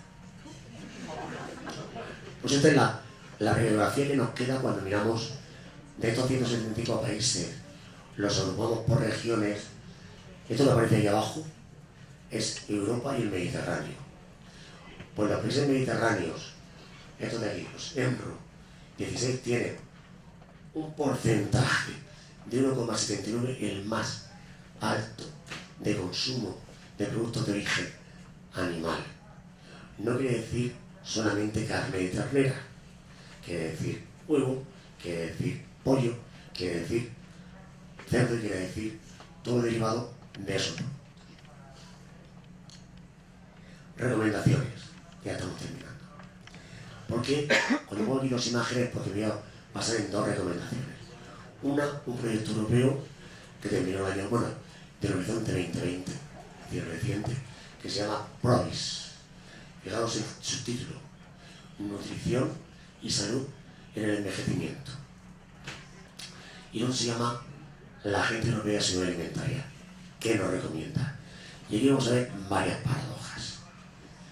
¿Qué me dice? Bueno, lo que nos decía Nacho, la sarcopenia, que empieza a los 40, 50, con 1%, a los 60 vamos a un poquito más, se dobla al 3%, y a los 80 estamos hablando de un 15%. Solución: hagan ese ejercicio, coman las proteínas de calidad, que es el mensaje principal. De hecho, los factores dietéticos, digamos, lo que hacen es degradar, si no son correctamente aplicados, mayor cantidad de proteína. De eso no hemos hablado. Pero hay muchísimos factores nutricionales complementarios al margen de las proteínas que nos pueden ayudar. Pero la proteína de calidad es el más importante para la degradación proteica. Evidentemente, el exceso de alcohol, exceso, y los cigarrillos, el tabaco, son causas suficientes para disminuir la síntesis. Ya no es que nos la caguemos, es que nos hacemos. Así que reflexionemos sobre nuestros hábitos en base a este esquema de aquí. Evidentemente, la inactividad del sedentarismo es lo que nos hace que no podamos recuperar este uso. ¿Qué nos dice el proyecto PROMIS? nos dice tres cosas. Primero, que entre el 20 y el 50% de los mayores que viven en el hogar tienen desnutrición proteico-energética, lo que refuerza todo lo que nos ha hecho antes. Mayor sarcopenia, mayor obesidad, porque además se alimenta mal. A la comida rápida, no tienen con qué hacerla, pero no tienen ganas de cocinar. Que es lo normal. Cada uno que piense, cuando está solo, si tiene ganas de cocinar, si cocina más rápidamente y para salir del paso, o entra en un estado de catarsis y os voy a hacer una comida para mucha gente. Ahí ya te recreas, sienta mucho mejor. La comida de la soledad, como el otro día, la semana pasada, en el Consejo Nacional de Nutrición Comunitaria, se hablaba de la desnutrición en soledad. Cada vez hay más gente que se desnutre porque no come. Y no come porque no quiere hacerse cocinar. Y porque no tiene ganas de comer. Simplemente porque está solo. Este proyecto dice que además en Europa los mayores no consumen suficiente cantidad de proteína y que deberían consumir al menos 1 gramo de proteína por peso corporal al día. Al menos 1 gramo. ¿Cuánto pesamos cada uno de nosotros? Multiplicamos por 1 gramo cada kilo y nos darán los gramos de proteína que tenemos. Sencillo, ¿no? Pues no lo cumplimos. ¿Qué hacemos si nos vamos a ver qué nos recomienda la autoridad sanitaria? La autoridad sanitaria nos recomienda 2 cosas. En el caso de proteína, en el caso de nutriente es distinto, pero aquí en proteína nos recomienda la cantidad que tenemos que consumir para cubrir el 50% de la población o prácticamente al 100%. Son estos los términos que aparecen aquí. Necesidades medias estimadas y líneas de referencia para la población. Gráficamente es esto. Es decir, nos interesa saber cuánto tenemos que consumir, digamos que para reponer lo que estamos perdiendo. ¿Cuántos perdemos al día por orina? Una cantidad en torno a 80 miligramos al día en 24 horas en orina. Pero por kilo, por peso, nos llevaría a reponer ¿cuántos gramos? Más o menos entre 60 y 80 gramos al día, dependiendo de nuestro peso corporal. Esto de aquí, que también lo recomienda, es solamente para la mitad de la población, es decir, esta parte del aula no lo cumpliría. Esto de aquí le quedaría corto. Luego, tenemos que ir siempre a esta cantidad, el IRP. ¿Cuál es el IRP? No se asusten con esto. Esto es la evolución de cantidades de proteínas por kilo que tenemos que consumir a lo largo de nuestra vida, según la edad. ¿Qué es lo curioso? Que tenemos una cantidad muy elevada cuando estamos recién nacidos, vamos bajando hasta los 3 años, después volvemos a subir y después volvemos a bajar. No terminamos en los 18 años. ¿Hay recomendaciones para más de 18 años, más de 65? No. ¿Qué tenemos que hacer? Irnos a investigaciones que nos digan cuánto sería recomendable para no tener pérdidas de masa muscular. Y no estamos hablando de 1 gramo, estamos hablando de 1,2 a 1,5. Es decir, bastante más. Fijaros que también, unido a aminoácidos esenciales, ácidos grasos de cadena larga, especialmente los icosapentanoicos, los EPAs, el aceite de pescado, vamos. Vitaminas, especialmente la vitamina D, y algunos tipos de actividades como el ejercicio que Nacho nos comentaba. Es decir, es un componente multifactorial, pero la proteína y su calidad son esenciales.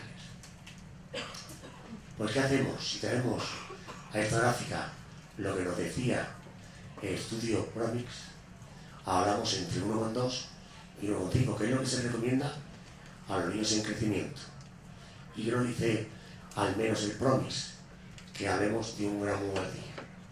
Fijémonos que entre 0,8 y 1 gramo tenemos margen de mejora, mucho. Y ahí donde está el reto, hoy por hoy, de alimentación, para conseguir unos ancianos, unos adultos mayores, saludables, en un futuro que seremos los que estamos en esta sala. Unos antes y otros después. Por lo tanto, recomendación, 1 gramo de proteína por peso corporal al día. Pongo un ejemplo de 60 gramos al día, lo que significa consumir en 2 comidas 30 y 30. 30 gramos de proteína, 30 gramos de proteína. ¿De dónde? Esencialmente tenemos toda esta gama de productos. Vegetales, productos secos, frutos secos, legumbres, cereales con legumbres, 2 huevos al día, incluso algún día hablaremos del colesterol y el mito del colesterol. Y por supuesto la proteína cárnica, que es la que más concentra, que son 10 gramos de proteína, te lo dan 33 gramos de cualquier producto cárnico.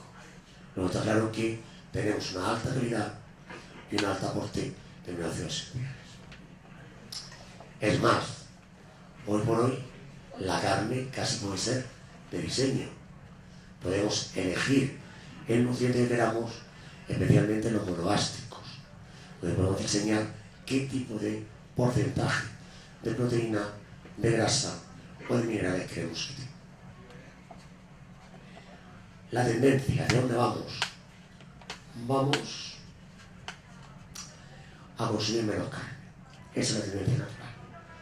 Esta es la tendencia que hay, este es el perfil de consumo de carne a lo largo de prácticamente 50-60 años. Tengo que continuar y no es mejor, va para abajo. Sin embargo, lo que actualmente va para arriba, ¿qué es? Los platos preparados. ¿Por qué? Porque somos bajos. No tenemos tiempo, no tenemos manera de cocinar.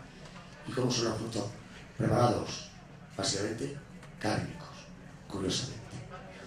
De hecho, bueno, la instrucción de carne en carne fresca, bueno, le haga el pollo, pero le sigue también el cerdo.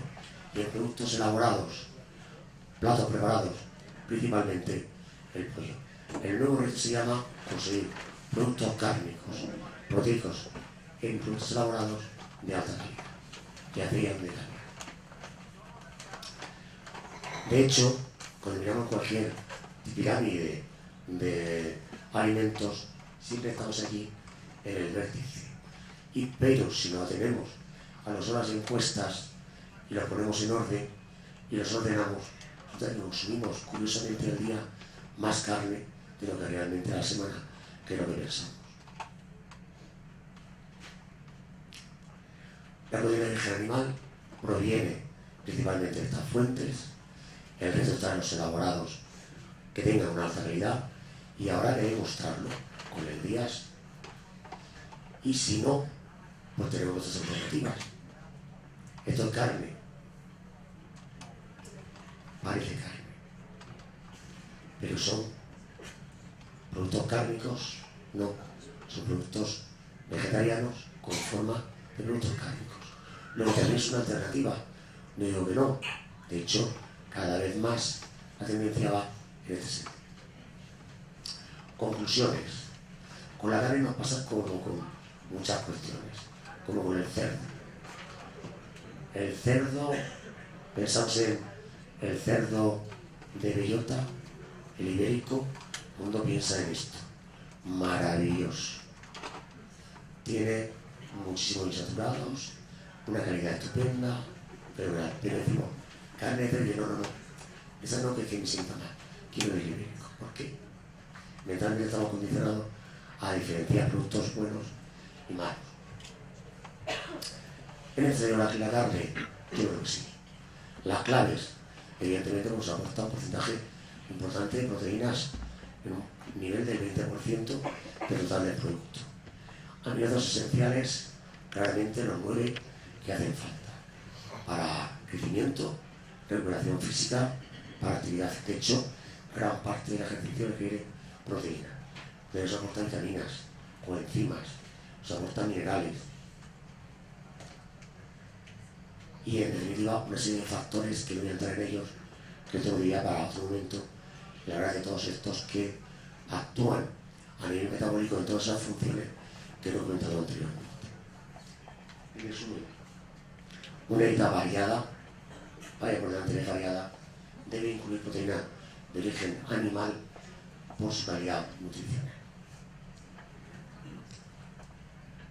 Y nada más, creo que esto decía ya me acababa, me he pasado 4 minutos, y después de las preguntas tenemos ahora unos minutitos. Lo importante es, como digo, en este maridaje que se ha hecho de productos cárnicos y carne de ave y de pollo y de huevo, que seguro nos servirá para reponer nuestras necesidades diarias de proteína. Muchas gracias.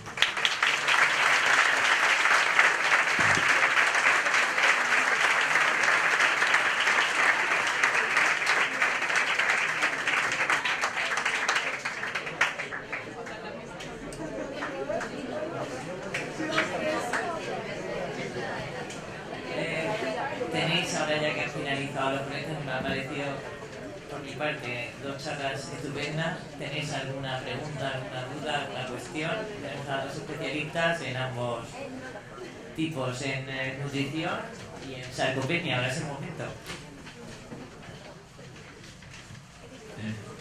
Muy buena, la verdad que Gaspar, genial, la verdad que me ha dado una visión que me ha faltado un pequeño matiz.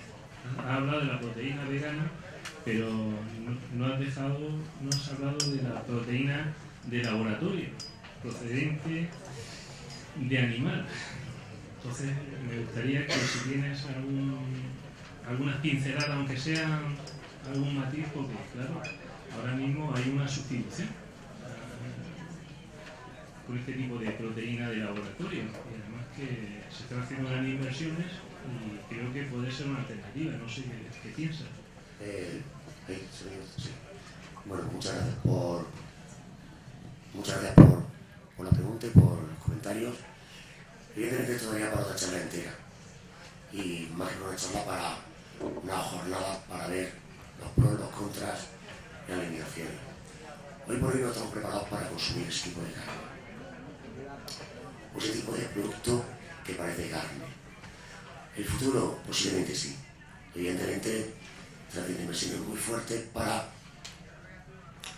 yo creo que un objetivo, digamos, que elevado, que es el sustituir el animal por el laboratorio, porque tiene un concepto de que el animal sufre, que el animal no tiene unas condiciones dignas, de que hay un impacto en el medio ambiente.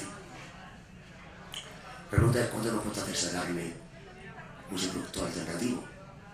La inversión es brutal. Vamos a tener suficiente producto para poder alimentar a la población de manera adecuada y a precio adecuado. Pues ese es el problema que vamos a tener en un futuro. Y posiblemente esto empiece a ser un producto un poco exclusivo que con el tiempo se irá democratizando. Pero de momento el futuro se ve, pero se ve más bien a un medio plazo, no tan cercano como se quiere pensar. Y vamos a hablar de la proteína de la entomología, de insectos. Y va a sustituir realmente a la proteína convencional. Creo que le queda mucho. Le queda mucho, salvo que no sea mexicano, hay un mexicano en la sala. Y le gustan los chapulines. Yo lo he probado, me encanta. Pero como los chapulines colorados, las botanas, pero simplemente porque es algo exótico, pero no voy a comer todos los días de ese producto. Manorreo que pueda tener asociados, por la producción no está atrasada por otro caso. Hay que invertir, yo creo que hay que diversificar. En las empresas que se dedican a la alimentación no pueden ser monotemáticas. Hoy por día lo son, pero hay que pensar en las opciones para poder dar una respuesta alimentaria a todas las peticiones que pueda haber. El futuro, digo que lo veremos. Yo ya creo que no lo veo. Porque aunque intento hacer ejercicio, la estadística me dice que no voy a llegar tan lejos. Intentaré.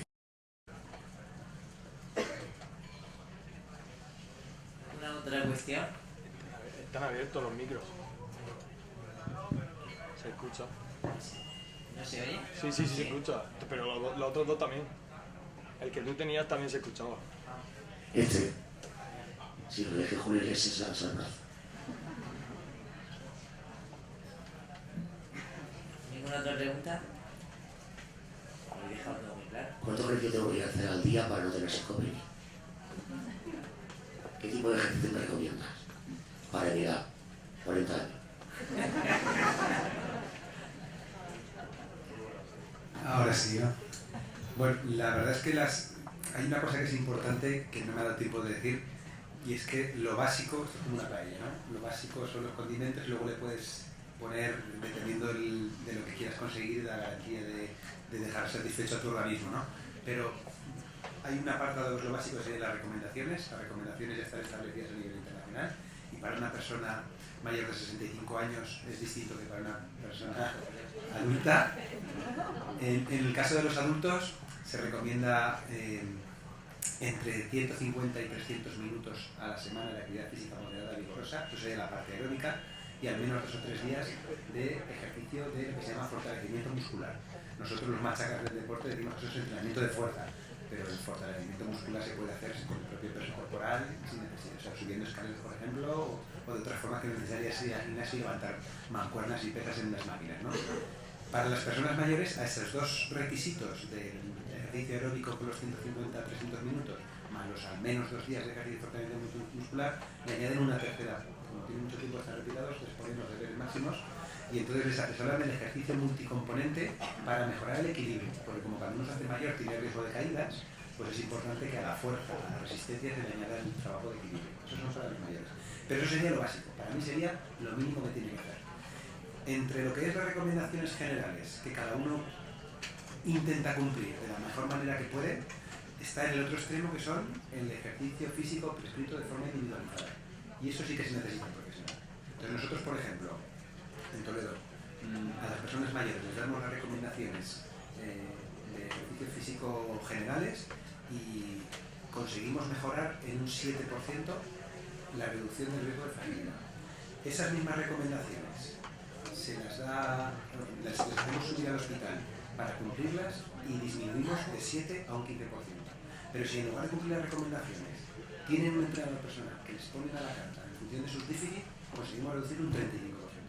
El ejercicio físico se habla que es, tienes que hacer ejercicio físico o actividad física, pero esto es como todo, la paella no es lo mismo ponerle 3 condimentos que 5 que 8. Entonces los mínimos están establecidos por la Organización Mundial de la Salud, que es lo que hemos comentado aquí, pero si a mí me preguntaran, yo aconsejaría tener un entrenador personal a todo el mundo que pusiera la dosis en función de sus déficits. Eso es lo que ha dicho. Sí, además tiro para el colectivo, que así tendrán mucho trabajo. Vas un veterinario con su mochila.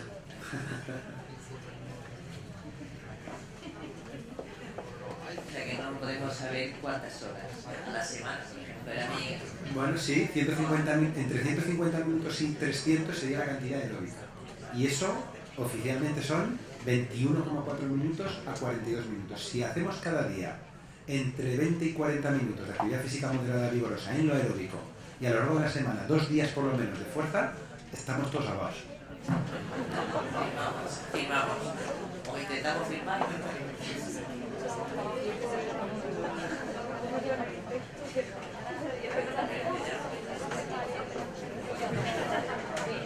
Bueno, yo, por si no más cuestiones, ya hay, que ya las hay. Se te oye, yo creo. Entonces sí, de pie. De pie. Yo no sé si hay algún estudio, se conoce algo, pero ya es curiosidad, si la dieta esta que ahora hay tan estrictas de veganismo o ser vegetariano, si son compatibles o tienen una relación con esta enfermedad de la vejez que hemos hablado. O sea, si por ejemplo una persona de 80 años o mayor de eso, puede ser vegano y puede ser compatible con tener salud. O sea, si eso va a empeorar las condiciones que se han dicho. Bueno, siguiendo la lectura científica encontrarás de todo. Hay quien está a favor de una dieta o no la ve tan bien. Es difícil porque para hacer un estudio de evidencia científica real habría que esperar muchos años saber qué ocurre en nuestra población. Si hay estudios sobre ratones, bueno, a nivel de experimentación, sí, pero no es el modelo perfecto. Ni se alimenta a la misma hora, ni come lo mismo, ni tiene las mismas necesidades. Yo creo que hay que dar un punto de lógica a la forma de alimentarnos. No todos nos alimentamos ni igual toda la vida, ni tampoco digamos que vamos a hacerlo sin cambiarlo a lo largo de nuestra vida. Si tenemos fases, durante la infancia que nos alimenta, nuestros padres, nuestra madre, la primera fase, después nuestros padres, como yo digo, a partir de los 3 años se prueba el ketchup y ya se pierde todo lo que haga. No nos empieza a comer a su gusto y empieza a cambiar. Con el tiempo que ocurre, somos más conscientes, queremos comer mejor, estar más sano, con el tiempo no tenemos tiempo, entonces comemos mejor, nos tenemos mayores, queremos recuperarnos. Entonces vamos cambiando mucho en nuestra dieta. Yo creo lo mismo, yo creo que es en el sentido un poco lógico. Tenemos dieta variada y tenemos de todo. No debemos de privarnos de nada. El caso de la proteína es especialmente importante, pero la proteína puede hablar de algunos minerales, de algunas vitaminas o de los ricos. Dieta variada y ejercicio. Y hacer lo posible porque sea mediterránea, que es muy difícil. Porque uno dice, yo hago dieta mediterránea. Ni de broma.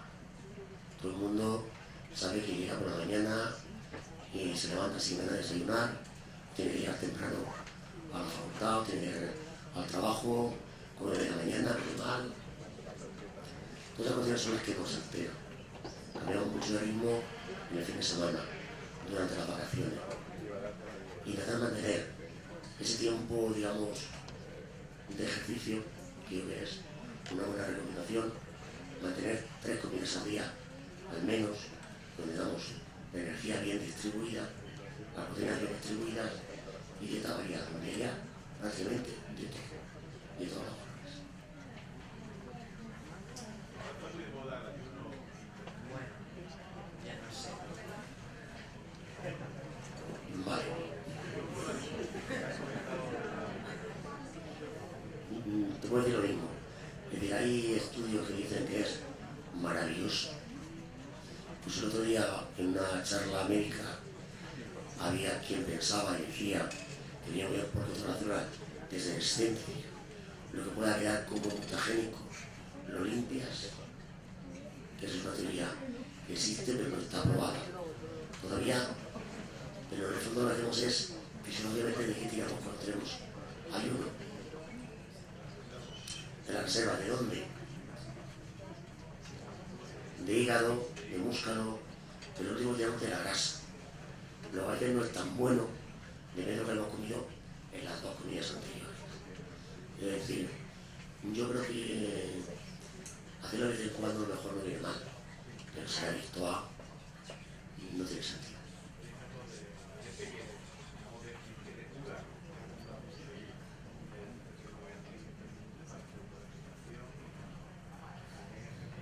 Sí, yo con esto de del detox y el ayuno intermitente, los alumnos de deporte son muy propicios a hacer este tipo de cosas, entrenar en ayunas y pierdo más grasa porque entreno mucho.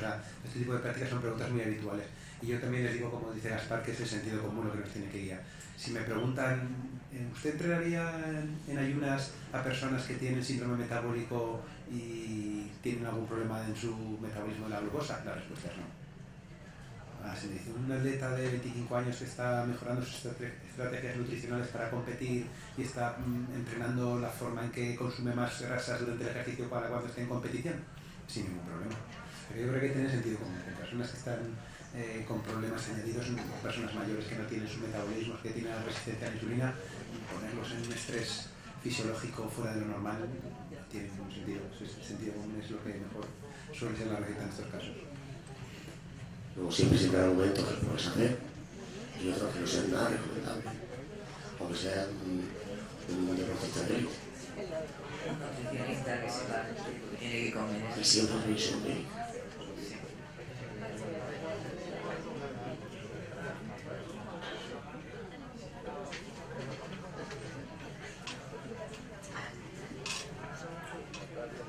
El tema de la carne roja, digamos que la peor imagen se dio en el año 2015. Un informe en el que se hablaba que el consumo de 50 gramos de carne roja, creo que al día, generaba un 18% del riesgo de padecer cáncer de páncreas y de colon. Claro, la pregunta primera es, ¿ese estudio dónde se ha hecho? Y se ha hecho en países donde tienen unos hábitos alimentarios que ni mucho menos tienen nada que ver con nosotros. Países asiáticos, países donde prácticamente consumen nada más que carne en la dieta, y evidentemente yo hablo de una dieta variada. Cuanto más productos generes del metabolismo del nitrógeno, mayor riesgo de oxidación a nivel intestinal y mayor neutralización necesitas. Si tomas un antioxidante, tomas un filete con tu buena ensalada, estás compensando. Ahora si tomas carne, salchichas, pues al final ya te creas totalmente favorable a patología. Entonces, ese estudio además tenía también, digamos que, como digo, una sección muy concreta, pero se extrapoló y se hizo ya general. Y como digo, no está en nuestro ámbito, en nuestra alimentación, porque no es solamente lo que comes, sino la dieta que tienes.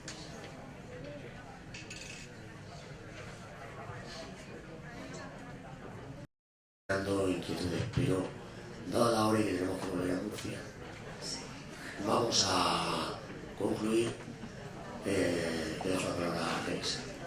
Pues si os parece, vamos a pasar a la sala de al lado, que yo creo que es lo que queremos todos, y dejamos esta parte inaugural de... Antes de irnos, ¿podría ir un momento Juan Regis a presentarnos el menú? Sí, exactamente. ¿Dónde está Juan? ¿Puedes traerme a Juan?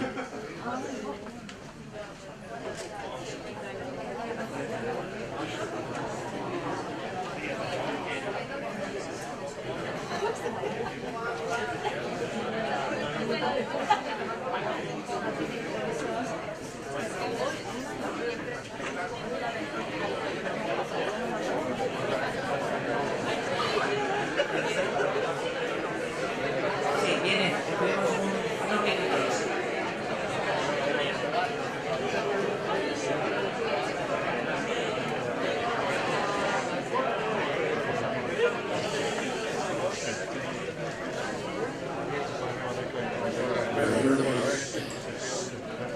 El corazón de esta noche es la educación y el menú que nos ha preparado Juan Regis. Es una forma práctica de aplicar lo que hemos aprendido esta noche, y quién mejor que él para presentarnos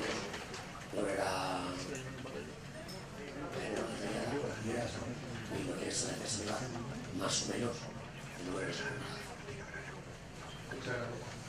Bueno, en primer lugar, buenas noches, y bueno, estamos muy emocionados de estar aquí, muy agradecidos a la dirección de este centro, a la dirección de Sepor Lorca, y bueno, y al Grupo Pujante por tenernos aquí esta noche. Esperemos que disfruten todos ustedes, y nosotros como cocineros, yo puedo representar a muchos cocineros de la región de Murcia, que me ha tocado a mí, y le podría haber tocado a otro, pero estoy aquí, pero que se diviertan. Pero nosotros, sin el conocimiento y sin el apoyo de la ciencia, aquí representada con nuestro profesor Gaspar, no seríamos nada como cocineros. Entonces, podemos tener algún mérito al comunicar, al evolucionar un plato, un producto, una clara de huevo, como hablábamos antes, pero los artífices sois vosotros, que sois los que producís, como Eva Armero, que produce y custodia la raza en la Universidad de Cartagena, el Grupo Pujante que los alimenta, y espero que se puedan sacrificar algún día y poder degustarlos, y luego la ciencia que está pues investigando pues todas lo que son las bondades de estas carnes, para muchos desconocidas, porque es un producto que no está a la venta y es privilegio de muy pocos de momento. Esperemos que los políticos y alguna consejería pues nos echen un cable y tiren adelante con la raza. Ahora, bueno, no le voy a cansar más. Les voy a leer, lo voy a leer porque aunque lo he elaborado yo, pero les podría contar uno del Capitán Trueno y llevo muchas horas sin dormir y mejor que lo lea. Muy bien. Bueno, pues esto es un lunch en honor a Ifelor, Sepor y luego pues de la mano de Pujante. En la 55 edición le vamos a ofrecer unos aperitivos fríos compuestos de surtido de hojaldres artesanos variados.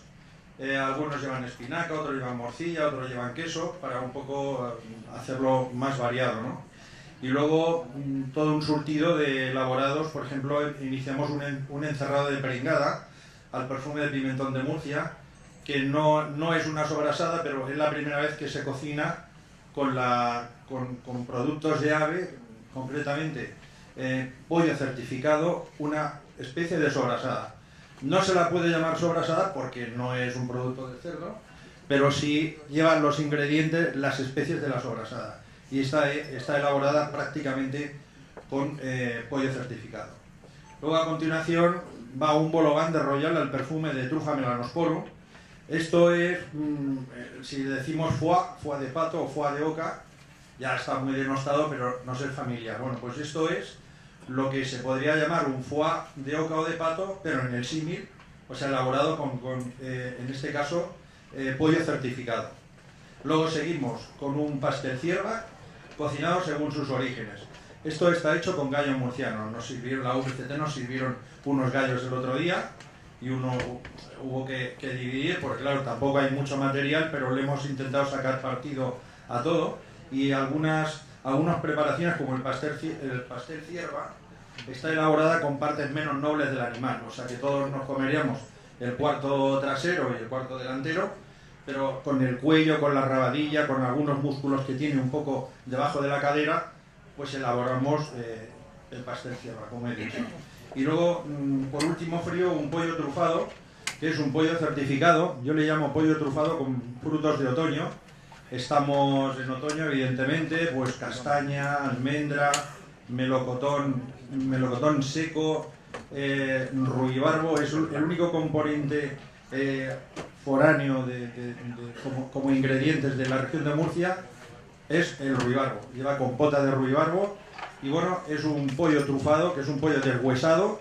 Con la carcasa se ha elaborado un fondo oscuro hasta el punto de reducirlo en una demi-glace, que es una salsa madre de toda la vida, y pues va con los frutos estofados, o sea, acompañado. Es un plato agridulce que queda muy bien. Y luego ya entramos en los platos calientes. Se ha elaborado con gallina murciana un caldo con pelotas, o sea, con la carcasa de gallo, carcasa de gallina. Se ha elaborado un caldo muy consistente con verduras, con las verduras que debe de llevar, como lo dicen los antiguos, y luego la carne que lleva exclusivamente carne de gallina. Hemos querido ser fieles a la raza autóctona y al día que es tan importante, entonces se ha elaborado solamente con gallina murciana. Luego lleva la suprema de pollo certificado. La suprema los cocineros le llamamos al cuarto delantero superior, que es la pechuga. La pechuga tiene varios músculos, entonces se ha cocinado en una crema de almendras. No lleva lácteo, ningún plato que van a probar lleva lácteo, ni nata, ni nada. Las almendras proceden de la cooperativa de Pliego, almendra fresca, y se ha hecho pues con el caldo de la carcasa de las aves. Se ha cocinado una leche mal llamada leche de almendras, es un jugo de almendra que verán, tiene una consistencia dulce propia de la almendra, ¿no? Luego, por último, en caliente, la pepitoria con setas de temporada. Esta pepitoria se ha hecho parte con gallina murciana y parte con pollo certificado, porque no tenía bastante carne, entonces para no venir aquí y enseñarle la tajadita y que no la prueben, digo, pues vamos, mezclamos las dos carnes, se hace una pepitoria, y no sería yo si no le hubiera puesto unas setas, que estamos en temporada ahora de setas, un rebozuelo fresco, o sea que va perfecta. Y luego ya les despediremos con un mundo dulce, que son, pues bueno, no se pueden ir de aquí sin una sonrisa y sin un sabor dulce en la boca, ¿no? Como ya es tradición. Entonces llevamos un surtido de repostería variada y luego, como primicia, les voy a ofrecer el proyecto Peral. El proyecto Peral, soy titular del mismo proyecto del submarino Peral en chocolate, que se pone en marcha ahora el 21 de noviembre, y en el año 2020 inicié su andadura. O sea, ya me puse en contacto con el Ministerio de Defensa. Al ser profesional de la Armada, pues se me abrieron muchas puertas. Total, que hemos conseguido hermanar al mundo de la cocina con el mundo de la pastelería de la región de Murcia. Y les presentaremos el submarino Peral, que lo romperemos en chocolate para que terminen con una sonrisa. Y nada más.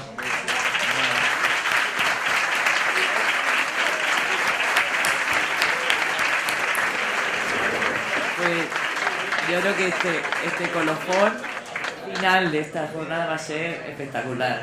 Yo creo que lo vamos a disfrutar todos. Muchísimas gracias y muchísimas gracias por su asistencia.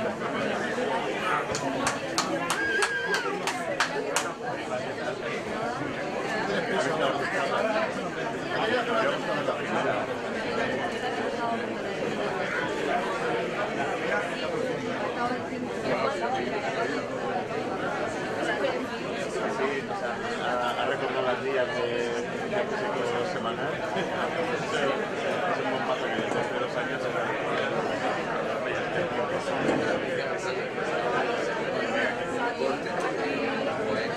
¿Qué tal la boda?